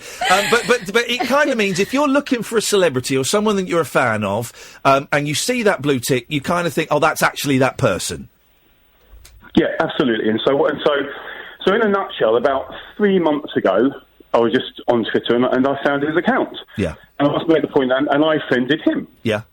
And this was long before anything sort of, I'll come on to the charity thing in a minute. This was long before any of that started. So, and then I jokingly put on Twitter that I thought he was going to go on Strictly Come Dancing. I know this sounds bizarre at the moment, but I'm going somewhere with this. Yeah, go on. So then he, or supposedly he, sent me a private message saying, look, where did you hear that I'm going on Strictly? And I'm like, I'm only pulling a leg. I didn't really know. I just thought I'd say it. And he goes, oh, no, I'm sorry to disappoint you. I'm not going on, blah, blah, blah. And I just got chatting with him. And he seemed a really nice bloke. And of course, I'm 50 years old this year. And so Derek Griffiths was a real part of my childhood. Oh, of course, an absolute legend. You know, for those who don't know, he was kids' TV for about 20 years. I know he does it at Coronation Street and things like that now, but he was everywhere in the 70s and the 80s. Well, I didn't even know he was in Corrie, and I only knew him from being a lad. Yeah. And so, of course, you know, he was a very trusted ally of my youth. Yeah. And so I was quite impressed that I was actually chatting to this bloke. You know, this is a bloke that I remember as a 5, 6, 7-year-old looking up to on telly and thinking, wow. Yeah. And anyway, so we got chatting, and there didn't think much more of it. And then he sent me about 2 months later, he sent me a message saying that he's doing quite a lot for dementia and autism, and would I like to buy a dinner with him for £250 and go out for lunch? Oh, flip it. And I went, well... I said, well... And so I ummed and ahed about it, and he was quite... And, you know, again, looking back on these things, you think, how didn't I see this coming? But he's quite insistent. I let it go for a few days, and I thought, you know what? I'm lucky enough to be able to afford it at the moment. I thought, you know, I'll do, and I've had dementia in my family. I thought, you know, I'll do something nice. Yeah, is what I thought. And during the message, I support, believe it or not, Barnet. And I said, well, why don't I go out for a meal? Why don't you come to Barnet to watch a game with me? And he said, yeah, fine. So I was like, great. So I went ahead, and I bought it off eBay. He sent me the link of who to buy it from the chap who won't name. Yeah. So I clicked the button, bought it. I then had an email from this chap saying, can I quickly verify that I'm happy with the purchase? I thought, well, hang on, I haven't actually purchased it yet. Because, but it's a charity, so you need to verify it. Otherwise I don't get the money. So, okay, so I clicked and verified it. And then Derek sent me a message thanking me, and I heard nothing from him. How long ago was this? When was this? In what we know, October, beginning of October. Okay, all right. But he said, but what you remember is he was so convincing. Yeah.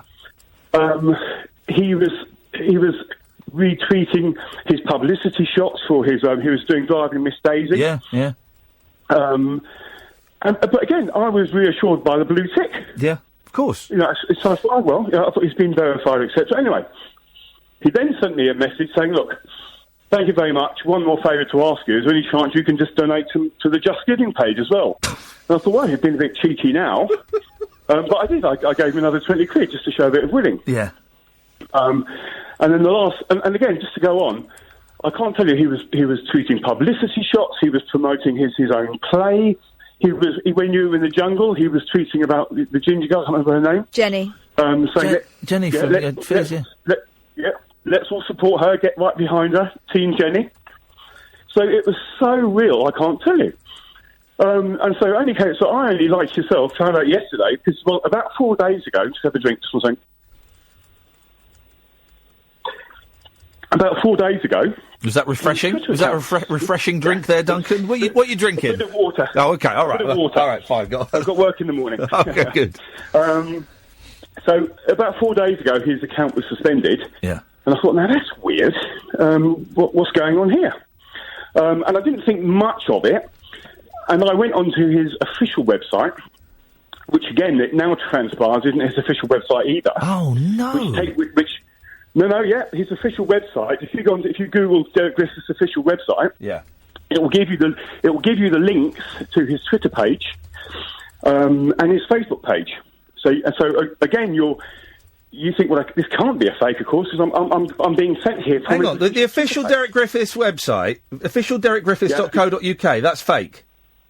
That's fake. Welcome to my official website, the best source for all news regarding my latest and upcoming work. Feel free to take a look around, follow me on Twitter, and like my official Facebook page. Yeah, and if you click on that Twitter link, it will take you to the suspended Twitter page. It does, doesn't it? Look at that. And the Facebook page as well. Yeah. So when his Twitter page was suspended, I went back to his official page. And bizarrely, it's got his actual agent's details on there, though. Has it though? Let me see. Yes, I'm writing to her now. Scott Marshall Partners. Yeah. And Yak to Yak. Scott Marshall's who I guess. Which I believe are real. Yeah, they are. Yeah, they are. Okay. So, go on. So of course, I'm looking at his official, because of course from the outside in, I mean, if you had told me, I normally laugh at people who get scammed and think, how could you be so stupid? Yeah, of course. But here I am, donating to charity or so, I thought, for something that I believe in, lucky enough to be able to afford it, clicking on links after a celebrity from my childhood, a trusted celebrity. Again, it's not his fault, of course, is it? But the scammer, of course, if you think about it, he's picked the perfect person, because, of course, the people who we liked as kids will now 50 professional people, if we've done all right in life. Yeah, and 250 quid, it's a lot of money, but it's also not a lot of money. Do you know what I mean? It's like, it's affordable. No, I know exactly. As I said, luckily it doesn't cripple me, and I was happy to do it, thinking I was doing a nice thing, and also, of course, I was going to meet Derek Griffiths the afternoon and watch Barnet, and how bizarre was that going to be? Now, the name that we won't mention, I had quite a well-known comedian DM me yesterday, or last night, this morning, when we were doing the show, and I tweeted, the Derek Griffiths thing is a fake. And this comedian said, is it true about the Derek Griffiths thing being a fake? Because I'd been... he'd been messaging me and being quite insistent and asking for autographs and stuff to sell to auction for charity, And I never did it because I thought he was being quite rude and quite pushy. But this is the name of the person that I had to send the stuff to, and it's the same name that you've thrown up. I noticed that you've tweeted. Is that a text or you've had with this person? So again, how deep does the rabbit hole go? So last night, just to finish off. So last night it came to light about, again, like midnight last night, that it was in fact, I don't know who tweeted it, but someone with another blue tick tweeted that it was a fake account. Yeah. Then I got in contact with lots of other people again, and then it's horrific. It's horrific. How deep the rabbit hole goes of what people have done for this lad and what they've sent him, and I think someone sent some original play school stuff to him to sign or something. But anyway, ridiculous, and T-shirts and etc. And a lot of money. So I then. He's then the bloke who we won't name. Let's call him Tim because he's not Tim. Let's call him Tim. Yeah, Tim, good. Yeah. So I then found Tim's Facebook profile today, and I sent him a message this morning, thinking not in a million years is he going to return the message. So I sent him a message saying, look, and it's quite polite, saying you know your face and your name has been linked with this fake account, of which I've paid you in total £270. Basically, what have you got to say? And he messaged me back within 2 minutes and said, sorry. I'm really sorry. As I've said to other people, I'll pay every penny back. I was in a bad place, and my mum's just died. I mean, again, we can take that with a pinch of salt or not, I don't know. But whether, so we're trying to play the victim. But however, that's simply what I got back. And then I've had some more messages from him since, again apologising, saying he was in a bad place and he'll pay it back. So he hasn't tried to deny it. And I've tooled his Facebook page a little today, and I think it's okay. As in, it does seem like him. It's certainly the same name as I sent the money to on eBay. It's the same name as on Twitter, and it's the same name on his Facebook account. Okay, someone who calls the show regularly has just tweeted that this person has been working for Joe McFadden, the guy. Again, this is all just, I'm piecing together pieces, so this is may not be true, but Joe McFadden, the guy that has won Strictly Come Dancing, tweeted in October that his pal, this guy, who also runs his Joe McFadden social media. Right. Sorry, Jesus. Well, because people are suggesting that he's behind quite a number of different profiles. He's climbing the 3 peaks for autism and dementia, and it goes to a Just Giving page. Yeah, and that's exactly the page that I don't... We don't say anymore. My brother Jack is on the autism spectrum. I lost my gran to dementia, and he's raised over £1,000. Just to say, for legal reasons, I don't for 1 second suspect that Joe McFadden is anyway involved in this. So I feel he's completely innocent of any blame whatsoever. But it looks like this has been going on for quite a while, Duncan. Well, I do hold Twitter culpable. Go on. In a lot of ways for this. I mean, for someone to get 27,000 followers means that you're going to have to be on Twitter for quite a long time. Now, I, like many other people, I wouldn't have been scammed if it wasn't for the blue tick. If that account wasn't verified, not in a million years would I be handing over money. So I would have assumed that Twitter would have done their due diligence. And when they verify an account to tell me that I'm actually talking to Derek Griffiths, I believe that I'm talking to Derek Griffiths. The number of followers is not an indicator. You've got to be so careful. People can buy followers, but the blue tick is something that people do rely on, well, and I did, and the only reason that I have handed over that money was because of that blue tick, rightly or wrongly. Duncan, listen, I won't do it again. We're coming to the end of the news. We're coming up to the news. I can't speak tonight. What are you going to go to the police for this? Yeah. Well, so in a nutshell, I haven't done anything today because obviously it's the new year, etc. So tomorrow, I'm going to the police. I've got again, luckily. And again, it's those little things. I don't know why at the time I could have paid by PayPal, but I decided not to. I decided to put it on a credit card. Oh, credit card, credit card, you'll probably get it back. Yeah, you've got insurance on that. Yeah, exactly. I mean, but that's obviously that's pretty, and hopefully I will. But obviously, in many ways, it's besides the point. It's the fact that this fella has taken a childhood hero and used him to scam money out of people. It's disgusting. Duncan, I really appreciate you coming on, mate. I've tweeted you my email address. I'd love it if you kept in touch and just let me know what's going on and what progress is being made. Yeah, I'll happily do that. I'll happily do that. Nice one, man. A lot of it's, I mean, as you can probably see, a lot of it's coming out of the woodwork now. So Yeah. I'm going to learn a bit more. I think a shed load of people are going to pop up and go, hang on a second. And I've also heard rumours that perhaps there were other fake blue tick accounts. Before you go, just very quickly, he was championing other blue ticks on his site, saying, why don't you follow this person and that person, which we now suspect was him setting up other fake accounts. Duncan, you're a good man, and it just goes to show that good people and intelligent people and anyone can get caught out by this. Keep in touch, mate, and because we're going to kind of follow this story a bit, I think, because I think it's fascinating. I'd love to. Yeah. Nice one, man. We'll speak again soon. Thank you, Duncan. Okay, thanks, Cheers, Ian. Bye bye. So easily done. That blue tick. He's not an idiot. No, he's not an idiot. That fella. He's a bright bloke. Got caught out. We're going to follow this. People are sending me links and Facebook pages and things. That Facebook page looks a little bit dodgy-bodsky. I don't think that's necessarily real. See, the thing is, it might not even be that fella. It might not be. Exactly. We just don't know. So, let's see. 0344 499 1000. Caroline, Sophie, Morgan, Dennis, stay there. We'll come to you in a bit. I'm Iain Lee. This is the Late Night Alternative on Talk Radio. The Late Night Alternative with Iain Lee on Talk Radio. We have ways of making you talk. The computer seems to have crashed. I was all set. Hang on a second. Oh, blimey. Let's close this down.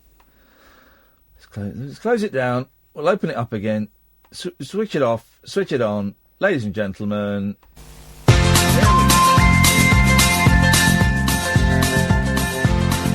want to turn these microphones up? There's a voice that keeps on calling me down the road. It's where I'll always be. Every stop I make a new friend. Can't stay for long, just turn around and I'm gone again. Maybe tomorrow I'll wanna settle down. Until tomorrow I'll just keep moving on. Down this road that never seems to end. When new adventure lies just around the bend. So if you wanna join me for a while, just grab your hat, come travel light, that's old style. Maybe tomorrow I'll wanna settle down. Until tomorrow, the whole world is my home. So if you wanna join me for a while, just grab your hat, come travel light, that's old style. Maybe tomorrow I'll wanna settle down. Until tomorrow I'll just keep moving on.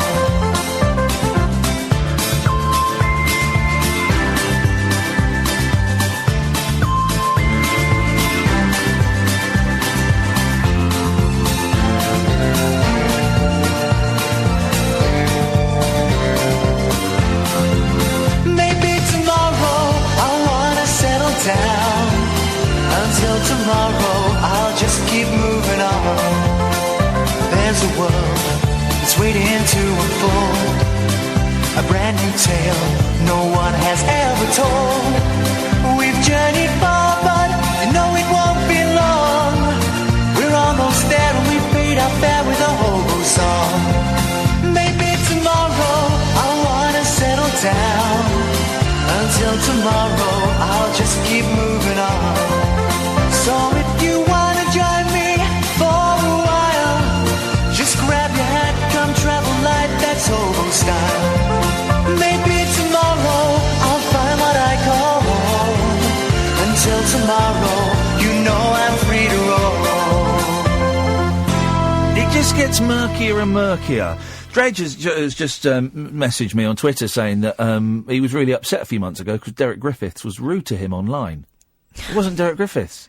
But it upset him. Yeah. In the way that someone that you're a fan of being an arse to you is upsetting, but it wasn't him. Especially someone in children's television. Yeah. So Joe McFadden, who I don't think for 1 second is involved in this in the slightest. Why would he be? He's just won Strictly Come Dancing, and he's an actor, is he? I don't. Yeah. And he's done great things. He'll be off doing even greater things. But the tweet that has been deleted says that his Twitter account, this was tweeted in October, his Twitter account was run by this person that many people believe was behind the Derek Griffiths account. And by the way, this person was also doing a sponsored run for dementia and autism. And someone pointed me to that tweet and I retweeted it, and now it's been deleted. Joe McFadden now follows me on Twitter. I don't know if he always was, because it's not someone I checked up on. I don't know if it's just because I've tweeted him or if he watched me and I'm a celebrity. I don't know. But I've just sent him a DM to see... who's running his account now, right?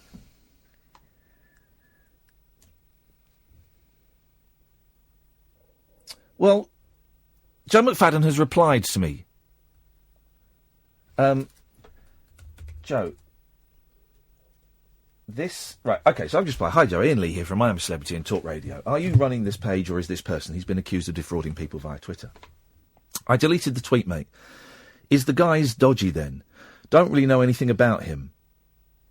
He set up some fan accounts when I started on Strictly. Thought it better to take it down if he's up to no good. I'm going to reply, Joe, this will sound weird, mate, but there are a lot of people wondering if this account, your account, is being run by him and not you. Don't suppose you could either come on the show now, 0344 499 1000, or, and this is really weird, send me a pic of you holding a piece of paper with my name on. Send it. Sent it. If it was happening to you, you'd want to clarify things, wouldn't you? Could you do me a favour? Could you find Joe McFadden's representative, management and agent, and just fill them in on the background of this story a little bit, and say there are now people who are suspicious about his account. Okay. Just replied to him. He's replying to me. You can see him typing. I've got a strange tingle going through my body, as though we are stumbling on something that is perhaps a lot murkier and bigger than this first appears to be. There we go. Let me just make sure this is the right one. I'm looking at the switchboard to see if Joe McFadden is calling me up. What has Joe McFadden done? He was in Casualty for a long time. Was he? Yeah, he was his agent. Hello, line one. Ooh, I'm touching myself tonight. Is that Joe McFadden? That's definitely Joe McFadden. I recognise that song. Right, he's replied, I can't do that, mate, but obviously don't want to be associated with the guy if he's dodgy. I have my blue tick, so that should tell you it's me, shouldn't it? I'm afraid that the blue tick doesn't mean anything these days. Aha! I know how you can prove it. We met once. Remember? I interviewed you. Can you tell me where?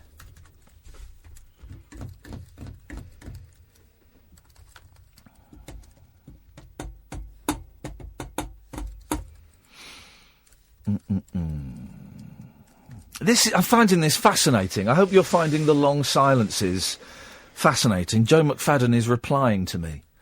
Or is he? Right, I'm writing to his agent. Good.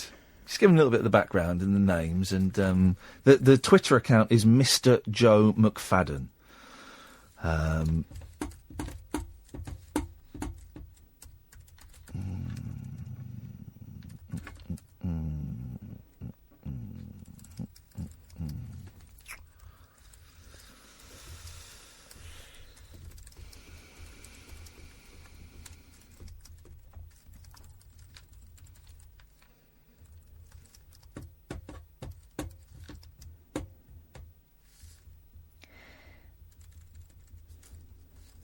He's replied, "I have the worst memory in the world, mate. Sorry, I don't believe that's him. No. I haven't interviewed Joe McFadden. That was a cheeky little porky pie, but that's a really odd way to phrase it." Okay, Joe. Well done on winning Strictly. Some achievement. My producer is friends with your agent, so she will put in a call tomorrow.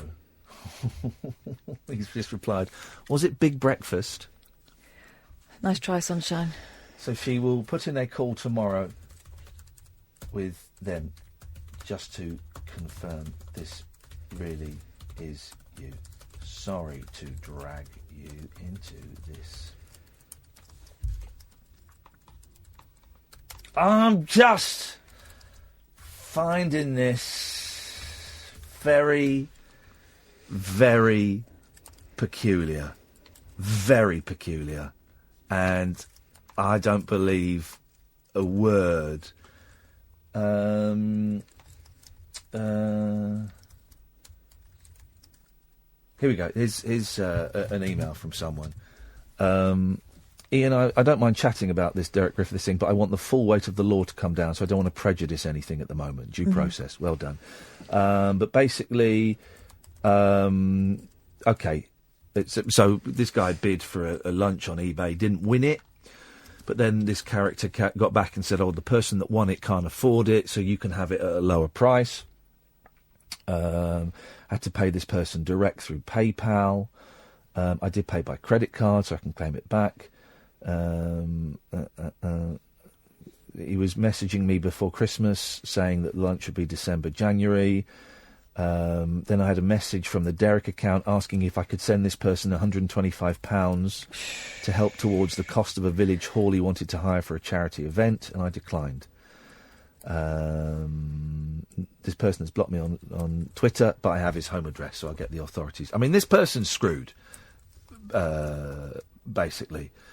Because the people have a lot of details about him. What's the name? What's the first name of the agent you're emailing? It's just yeah. Okay. I haven't got the first name, but I do have. I can probably find it out. Hang on.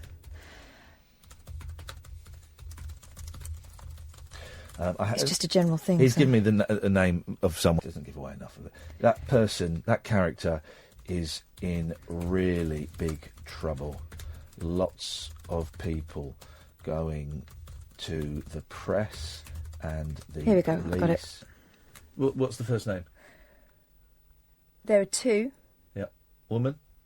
The woman, Michelle. Yeah. Okay. Lots of people going to the press and the police. I suspect that they may want to talk to you. Is that... Right, what's the last name? Milburn? Yes.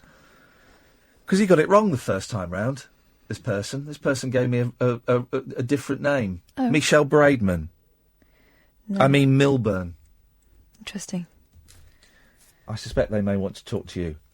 Honestly, I think you're Lewis. Sorry, man. This is fascinating. I hope you don't mind. We're going off on a little bit of a detective tangent. We've got some calls lined up. We will go to these calls in a minute. Let me call you to let you know it's definitely me. Okay. 0344 499 1000. Not on air. What's your number? I'll call off air.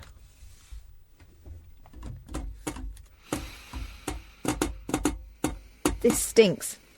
Doesn't it? Mm-hmm. It really does. It really is very, very stinky.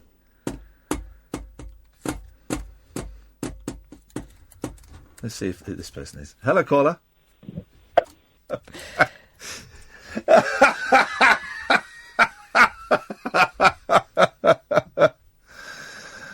Oh, man alive. What does Joe McFadden sound like?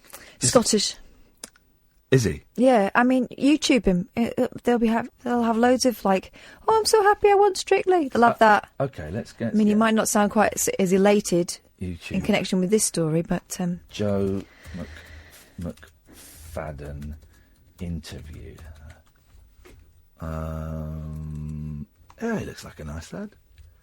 Good for him. Well done winning Strictly. That's no easy task. Just to calm yourself down. You just try and trust that you've done enough work in the week. Right, so he's okay, this is on him on Loose Women. He sounds a bit like that Alan Cummings, doesn't he? Yes. Sounds a bit like Alan Cummings. Before you go on, just to calm yourself down. You just try and trust that you've done enough work in the week that we... Okay, sounds like Alan Cummings. If he gives me a phone number, then I'll go and give him a cheeky little call.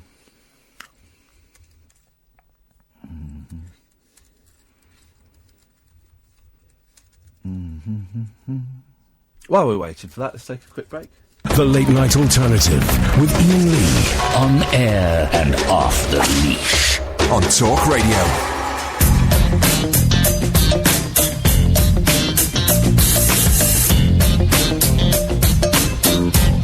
It gets murkier and murkier. Mate of ours has been done. Yeah, Joe doesn't want to give me his number. Okay, call 0344. And I'm going to give him a code word to say. Say the word to my team, and I will come and speak to you off air. Meanwhile, let's speak to Jeff. Hey, Jeff, how you doing? Howdy, dude. Yeah, not too bad. How are you? For those who don't know, Jeff is the brains behind that rather silly film that Catherine and I made, where you get to see behind the scenes at Talk Radio. And Jeff was the fella that came and filmed it, and it was his idea, and he told us where to look and what to say, and he edited it together, and it's wonderful. It's on YouTube. And before I went to Australia, it had about 1,000 views, and now it's had about 27,000 views, man. Yeah. Well done. Thank you very much. Yeah, I was quite shocked by all of that. I think we get a pound. It's called a radio station. We get a pound for every time that someone watches that. I think that's how it works. You just messaged me. Again, we're not going to mention the person's name, but you just messaged me saying, I think I've been done by this Derek Griffiths thing. Was it this person? And yeah, it was that same name. What happened to you? Yeah. But I might have to disappear, Jeff. You might have to carry this on with Kath, because I'm just waiting for Joe McFadden to call up. Catherine, I need you to go next door. This is the code word that I've told Joe to say to prove that it's the person I've been talking to on Twitter, okay? So if someone calls in and says that, then that is the person I've been talking to on Twitter. Yeah, right? I need to come out, and you'll come in and you'll speak to Jeff. So go on, mate, what happened to you? No money's changed hands at all, but while you were in the jungle, obviously I did a few animations, a few sequences for you. Oh, did you? I've not seen them. Well, are they on the YouTube channel? They're on your channel, yeah. Oh, I've not seen those. I'll have a look at those. Brilliant. Oh, I wanted you to eat lots of really bad stuff, so yeah, we did loads of things to get people voting for you. Thanks a lot, mate. Yeah, my pleasure.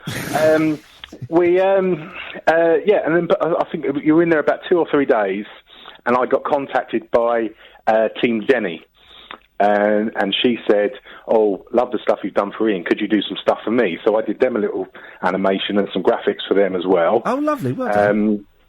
So I did loads of stuff, except I don't think it's them, because they emailed me some of the pictures. Oh, hang on. Which team? Team Jenny? Team Jenny, yeah. Oh, so no. Team Jenny McAlpin. Oh, no! Has come from this guy as well. I've only just twigged it all tonight. Hang on a second. Catherine is now saying... Me and Team Jenny were, bouncing DMs back and forth quite a bit during that time, and that was somewhat being run by someone called Lewis. That's right, yeah. It's the same person. It possibly is. They suggested they were friends with her.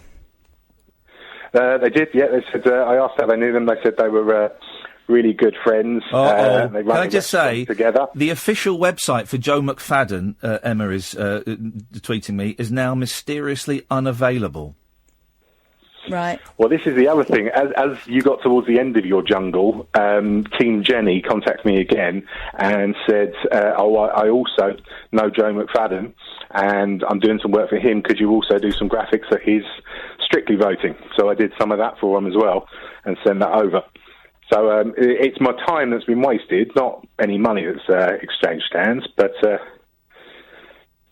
both of those Twitter accounts, they don't stand.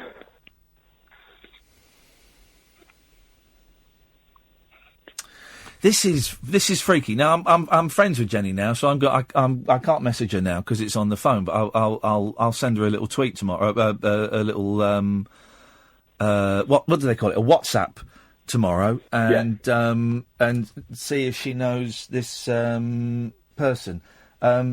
Joe's gone very quiet. Hang on a minute, Joe, you there? I'm good friends with Jenny now as well. Did you work on her Twitter campaign? This is weird, isn't it, man?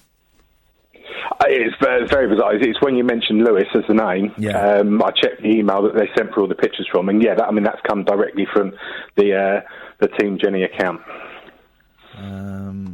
Okay. So the question is do you want to have fun? Because I've got his email address now.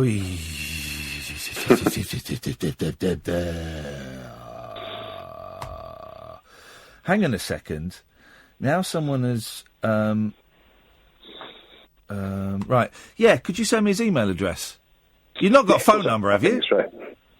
I haven't got a phone number, no. I've got the email address. I can ask them if you want. By the way, send me the email address. Duncan's obviously got the phone. The guy that we had on. I'm just going to say, Duncan, could you send me that person's telephone number, please? There we go. That's all right. Yeah, send me the email address. We'll send him an email. I expect we'll get nothing back from it, but we'll certainly get a phone call. Joe McFadden has gone very, very quiet, considering he was talking to me a lot. I would guess he's tuned in and he started to listen to you tonight now. Yeah. I guess he has. Joe, you've gone quiet, mate. But I'll DM the email address over. All right. Nice one, Jeff. Well, listen, thanks for that. That's all right, no problem. Let's do the next couple of weeks are mental, but let's do something silly again after that, shall we? Yeah, most definitely. You've made me call a radio station. I haven't done it since I was 14 years old and called Caesar the Boogeyman. Oh, there you go. Nice one, Jeff. Speak to you later on, mate. Take care. All right. Good evening, guys. Bye now. Catherine is taking a phone call. I wonder if that's what you think it is. It's very interesting, this, isn't it? I hope you don't mind, guys. It's gone off on a very strange, bizarre tangent this evening. I've got a phone call. Let Catherine come in and... That's him on 3, if you just click on it. What do you reckon? All right, you okay. Well, this is a rum-do, isn't it? All right, let's see what we got here. Let's have a chat to Caroline, line 1. Hello, Caroline. Hiya. Hello, how are you doing? Good, how are you? I'm fine, thank you. I'm just checking this is a Caroline. You definitely sound like a Caroline. What do you want to talk about? Well, I think I'm probably going to derail the whole turn of the show now. Oh, go on. All into your detective things, but... Feel free. When you mentioned fan fiction before... Yeah. I thought maybe I could offer some insight. Oh, yeah. Because I've seen some of this, because I remember someone telling me about One Direction and how there are some people who are obsessed with the idea of certain pairings between the One Direction lads. Yeah. And there's, like, loads of stuff written about it, and I thought, no, can't be. So I had a little look, for research purposes, obviously. Flipping it, Caroline. I know. So, but here's the thing, I think fan fiction gets a bad rap, because, like, I've written fan fiction before, I read it a lot, but the vast majority of it is fiction, like, about fiction that already exists. I think a very small number of it is actually about real people. Right. Okay. Yeah, so actually the majority of it's non-sexual as well. Well, this stuff with Iain, it's kind of romantic. You know, there's a bit of kissing, but it's not the One Direction stuff I saw, which involved a lot of showering. I wouldn't know. I'm not into One Direction. No. But so, do you write this stuff, Caroline? Yeah, so I've written for, like, different TV shows, films, books, that kind of thing. All right. What's your area? I mean, romance. Right. Yeah, but I mean, look, I've got to give it a big up, because I've read stuff that it's, like, better than books. It's such high-quality work. Like, these people are so talented. Well, and in fact, some of this stuff has been turned into books. I know 50 Shades started out as oh, yeah, but that's not a good example. I know it isn't, but it got successful, didn't it? And I think that's probably why people know about the word fan fiction, because 50 Shades was based on, the Twilight stuff, wasn't it, to start with? Yeah. Here's Iain. Hi. We're just talking about fan fiction. We've not got round to reading it, have we? We've got carried away with that. Caroline writes romantic, not mucky stuff. I like the mucky stuff. I think I just spoke to Joe McFadden. Do you? Yeah, I do, actually. Yeah, I do. I'm pretty convinced it was him. Okay. Sounded like Alan Cumming. We all know that a Scottish accent is the hardest accent to pull off. Yeah. And unless that, this gentleman is also from, I think it was Joe McFadden. Good on him for phoning up. Good luck. Good. I've contacted his agent. Yeah. And suggested that I told them everything. Yeah. And I've suggested that they may want to have a little look into it. Yeah. I think that was him, though. Nice lad. You're not convinced. You spoke to him. I think it was him. I don't believe anything. I don't believe anything now. But anyway, I've given him 250 quid because he's self-financing a movie. I think that was him. I think that was legit. All right. Well, I look forward to hearing what he said. Off air, obviously.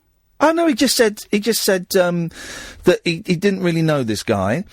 That when he went into Strictly, this guy kind of set up a couple of fan accounts, which kind of correlates with what we know. Yeah, and he deleted that. He said, and he said he retweeted that because he was doing him a favour because he thought it was for dementia and it was just giving, so he thought it was legit.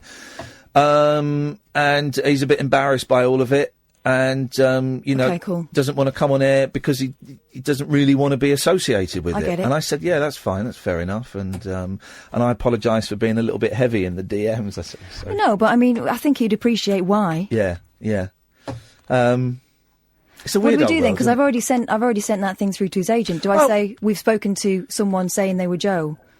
Yeah. And they sounded kosher. Yeah. But still, it might be something they want to talk to him about. Yeah, I tell you what, do that and say also, do you know what? We'd love to have Joe on the show one night if he's up for it. I know that he's probably gone stratospheric, but it would be lovely to have a chat with him one night about everything else apart from this nonsense. Cool. Let's do that. All right, let's do it. So we can go and meet him for a coffee or something and do a pre-record. Cause he sounded like a nice bloke, you know. Yeah, he does. All right. Should we go to the adverts? Yeah, do you want to swap places? Yes, please. Unmissable late night radio with the original king of unconventional conversation. Make contact with Iain Lee. The Late Night Alternative with Iain Lee on Talk Radio. Strange old world. So, Caroline, did we get to the meat and two veg? Tell me about this fan fiction that you write, then. So it's. I mean, I'm going to talk in like a really broad sense. So it's just like if you're a fan of like TV, movie, film, and on the odd occasion, real people. I don't personally write that because I think it's a bit creepy. But yeah. Yes. Props to anyone who wants to write it. I mean, whatever. But it's just like you're just so passionate about it, and you want the story to continue. Yeah. Like it really inspires people, and it's all free. Like, I read a ton of content, and it's all free, and it's so good. Yeah, no, there's loads of it. But you don't do the mucky stuff. You just kind of carry on the stories. Well, I mean, sometimes you change it, because especially like if you don't like what the author's done, you can say, "Oh, stop that! I want to make it better and different. Yeah. I do it this way." So what kind of what characters are in your stories? Oh, well, I've written for like Harry Potter, Sherlock, The Hobbit. I'm trying to think now. It's been a while since I've written anything actually, but that kind of thing. Yeah. Well, Caroline, listen. You know, people are being creative. Good luck to you. More power to your elbow. That's what we want. Thanks for calling, Caroline. Thanks for waiting. No problem. Cheers with this. Ta-ta. Let's go to Morgan. Evening, Morgan. Hello. Hello, Morgan. Hello. Sorry to call again, right? But I found that site really weird. Yeah. So as soon as I finished the call with you, I ran downstairs and practically told my father I just spoke to you. Yeah. And he reminded me that he used to call you up in your old radio show. Oh, right. Now, hang on. You're the fella that saw a ghost in a graveyard. Yeah. And your dad used to call up. Yeah, his name was Leon. I don't know if you remember him. Leon. And basically, he reminded me that I used to be one of your your little jingles. Oh, yeah. Go on. What did you do? It was the Doctor Who one. You're going to have to remind me. Go on. Can you do it? It was like, I used to go, I can't say my throat's really going. It was like, like that. Yeah. And I don't know if you still got it. But, no, I have not still got it. Oh, no. But I was quite impressed by it because I didn't realise until just now. Yeah, well, listen, I barely remember. I barely remember what I did yesterday. So remembering something from that long ago is it ain't gonna happen. But your dad, Leon, it rings a bell. What did he used to phone in about? Everything. He used to inspire him because he used to listen to you practically every night. Wow. And and obviously that's how I got into listening to you. I'll get him to ring you some point. Yeah, please do, man. That'll be good. I'd love it. I will. Yeah. I will. Nice one. But thank you, Ian. Honestly, it's such a pleasure to talk to you. I'm Morgan. Listen, it's a pleasure to talk to you, man. Thank you very much. I really appreciate it. Cheers, fella. Ta-ta. What a nice man.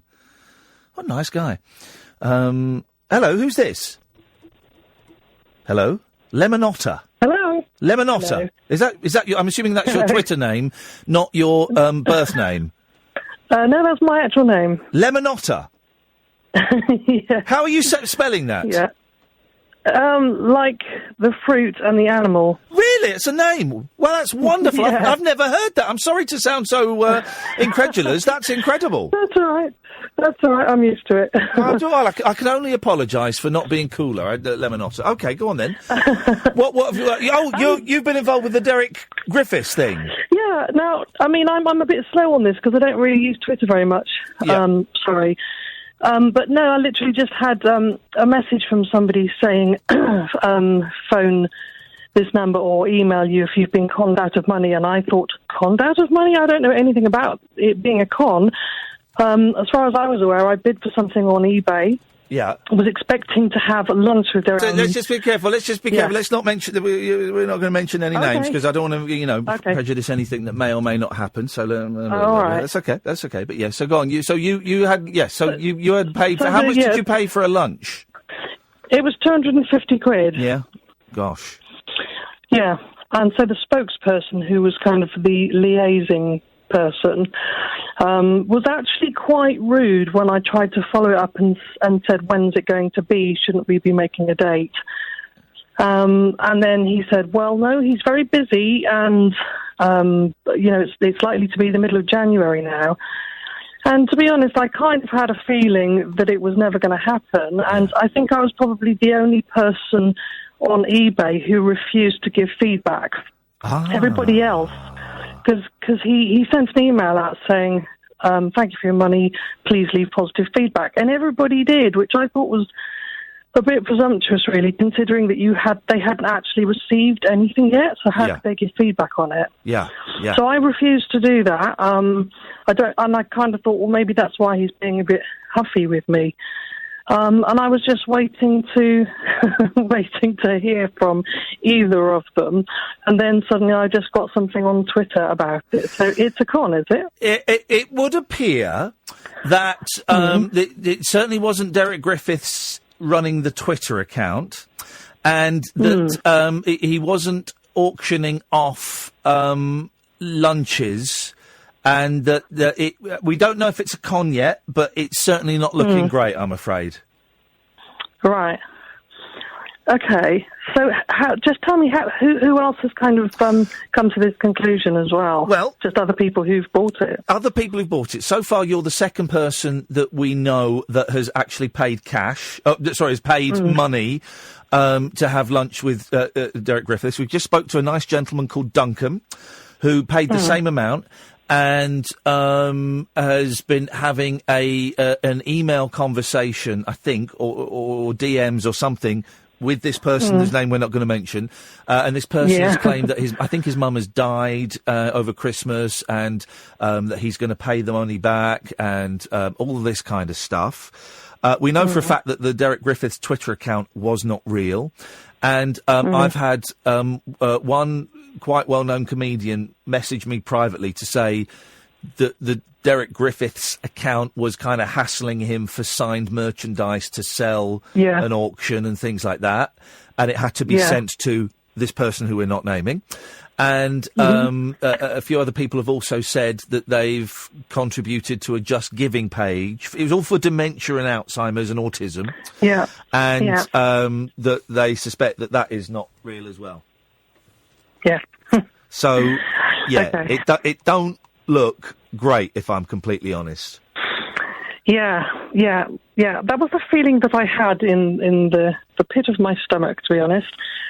But, I will get in contact with PayPal, because I did have a conversation with them before and said, look, these are my fears. Is there anything that can be done? And so the fact that I did actually phone up, this was right at the beginning, and kind of register concern, and plus I hadn't given any feedback.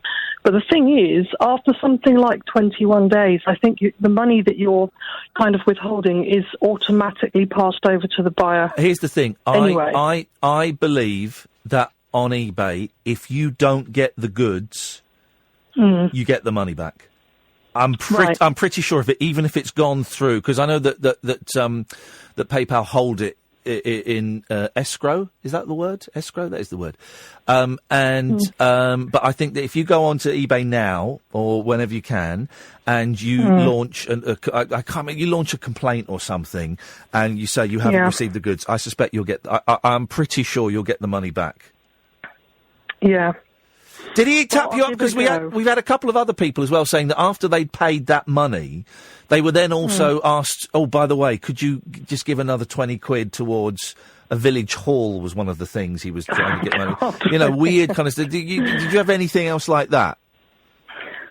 No, I didn't. But I think that because I was the one person who refused to give feedback, he probably knew better than to try to get any more out of me, because I get the feeling the eBay link is still findable. You can't search for it, but I found a way of getting it the other day. Right. And I think there's something like 8 or 10 people that have all given positive feedback, all saying pretty much the same thing. So there's more people out there anyway. This is all kind of fresh for you. How are you feeling about it as it unfolds?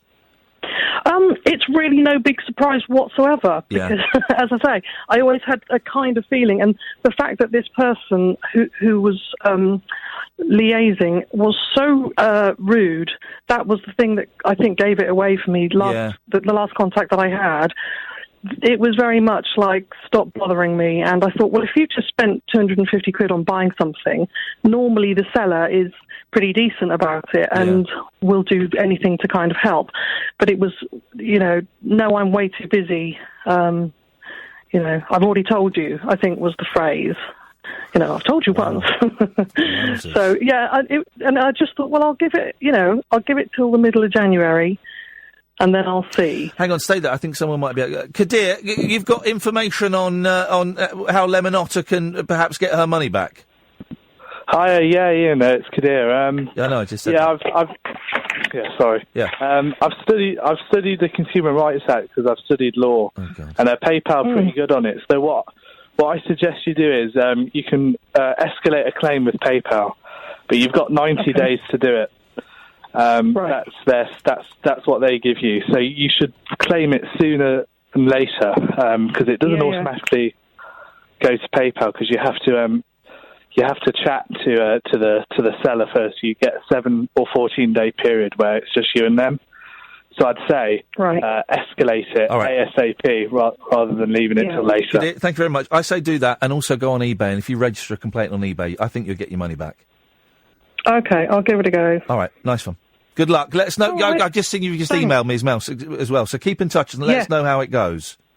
I will do. All right, brilliant. Thanks very much. All right. Bye-bye. Thank you very much. It's all just nice people being fleeced. 03444991000. Let's take a quick break. Late night conversation worth losing sleep over. The Late Night Alternative with Iain Lee on Talk Radio. We have ways of making you talk. Let's go to Dennis. Good evening, Dennis. Good evening. How you doing, fella? What you got for us? Look, just the last... I was just saying to the lady, the last... this is the first time I've listened, so it's been a very interesting hour and a half, I think, since I flicked over. I'm a Talk Sport. Hey. I'm just a sports junkie. You've made the right choice, Dennis. You've made the right choice. They too many repeats over there. Yeah, so, no, they're going to repeat crazy over Christmas anyway. Yeah, it's just gone crazy. But I'm up on the Gold Coast, and I was there a few weeks ago. I did hear from some of the presenters on the other show. I don't know how you went because we don't get it. So how did you go? I came third, and I saw I was on the beach at Surfers Paradise for about 25 minutes, wearing a suit and being bloody hot, and that was all I saw of the Gold Coast. But that 25 minutes was great. But you were staying at I heard you were staying at the Palazzo, Versace. No, I got one night at the Versace. Before that, I was staying in Pepper's. You know the Pepper's apartments? Yeah, I worked there. Shut up, man. Really? No. I'm an accountant by trade, and one of my customers has an apartment in the Peppers. No way. I was at the. They're nice apartments, aren't they?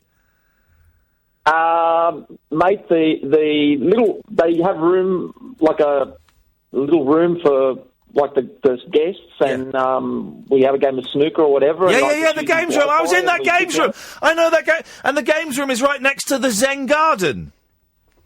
That's exactly right. What are the chances of that? I'm gonna be there on Wednesday in that games room. Isn't that? What are the chances of that? I work there every Wednesday, 1 till 4. Do this guy's payroll. Have you seen the? Have you seen the? On that floor as well is the private cinema.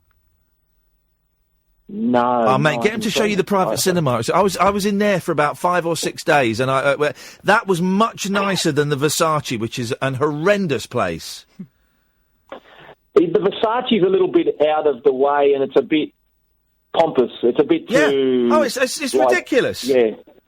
It's totally... Yeah. Anyway, No, the chances of that is incredible. Absolutely incredible. Look at that. The same building, the same room.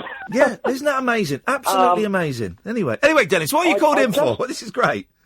I did. Look, obviously, this issue that you've been talking about, it's close to my heart because my niece is autistic. So anybody scamming, man, it almost makes me cry. Anybody scamming a kid or a family, my sister, it's tough, Of course it is.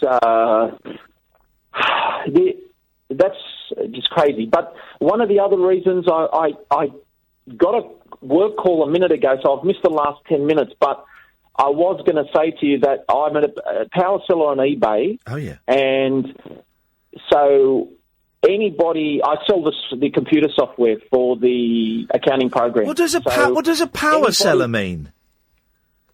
Oh, you have to sell a certain amount, like in dollar terms, and a certain quantity. Does he make the big bucks? I don't know the different levels. Yeah. They just give you...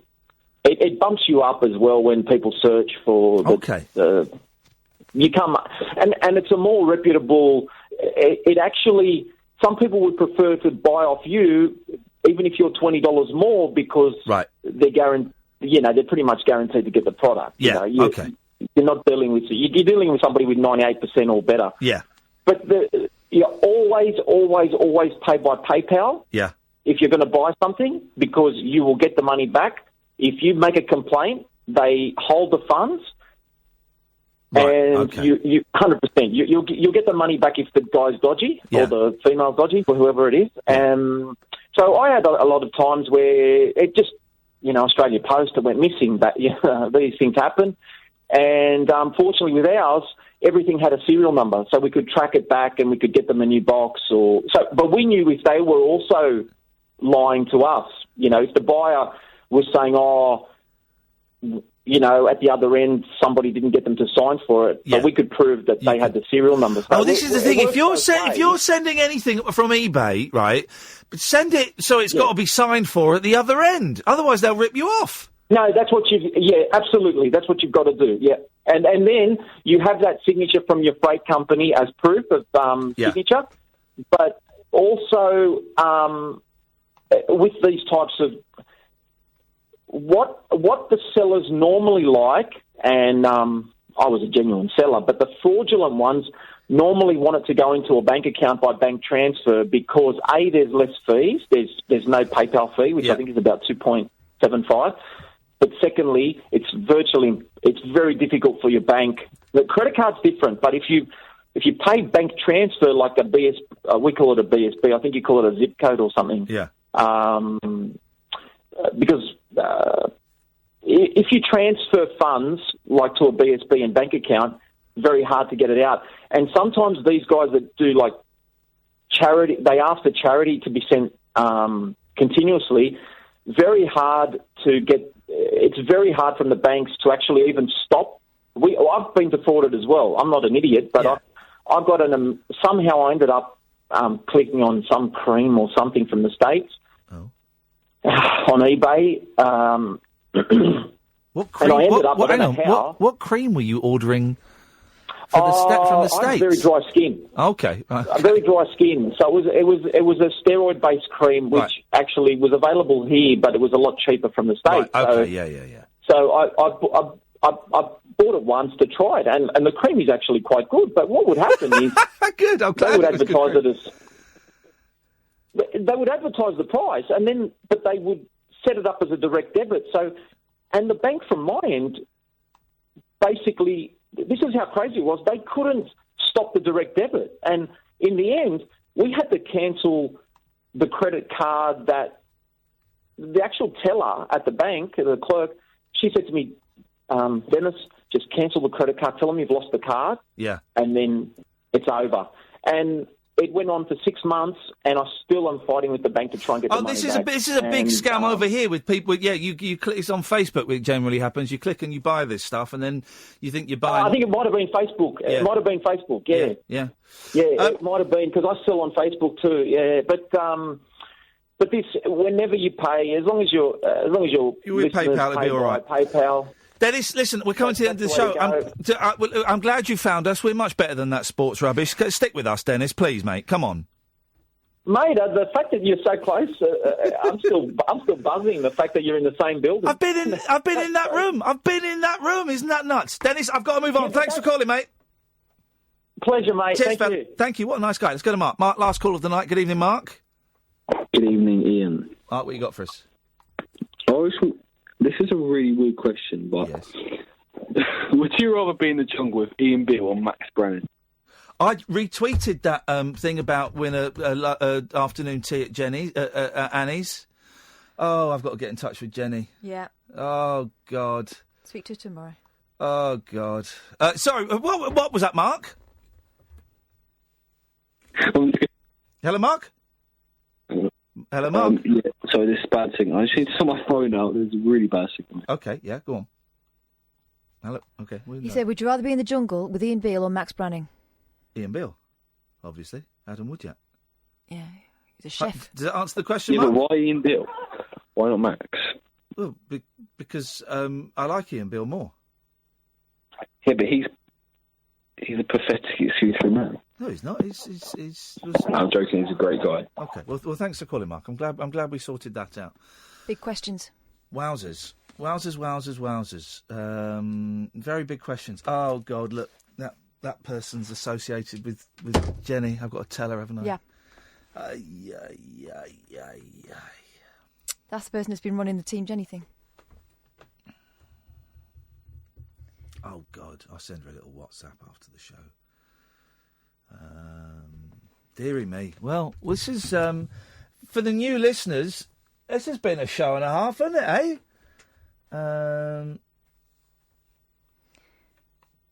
This has been a strange old show. People are sending me all kinds of tweets and all kinds of bits and pieces and what have you. Anyway, strange old show. They're not all laugh riots. They can't all be laugh. It started off weird with the kids in, didn't it? And got weirder as the kids left. This Derek Griffith story is going to be big. I think it's going to be a big old story. I don't think it's just his account. No, I think it's going to be a lot of people, and you watch, the papers are going to have a field day on this by what day is it today? Monday. By Wednesday, this will be in all the papers. This will be big. We got it first, guys. That is it. That is your lot. Thank you very much indeed. I am going to go to bed now for 3 hours. Then you will see me at 6:50 and at 7:50 on TVAM with Mad Lizzie at the Big Brother house. But we will be back tonight at 10 o'clock. Good and proper. Don't miss it. Thank you, Catherine, from all of us here. Ta-ta.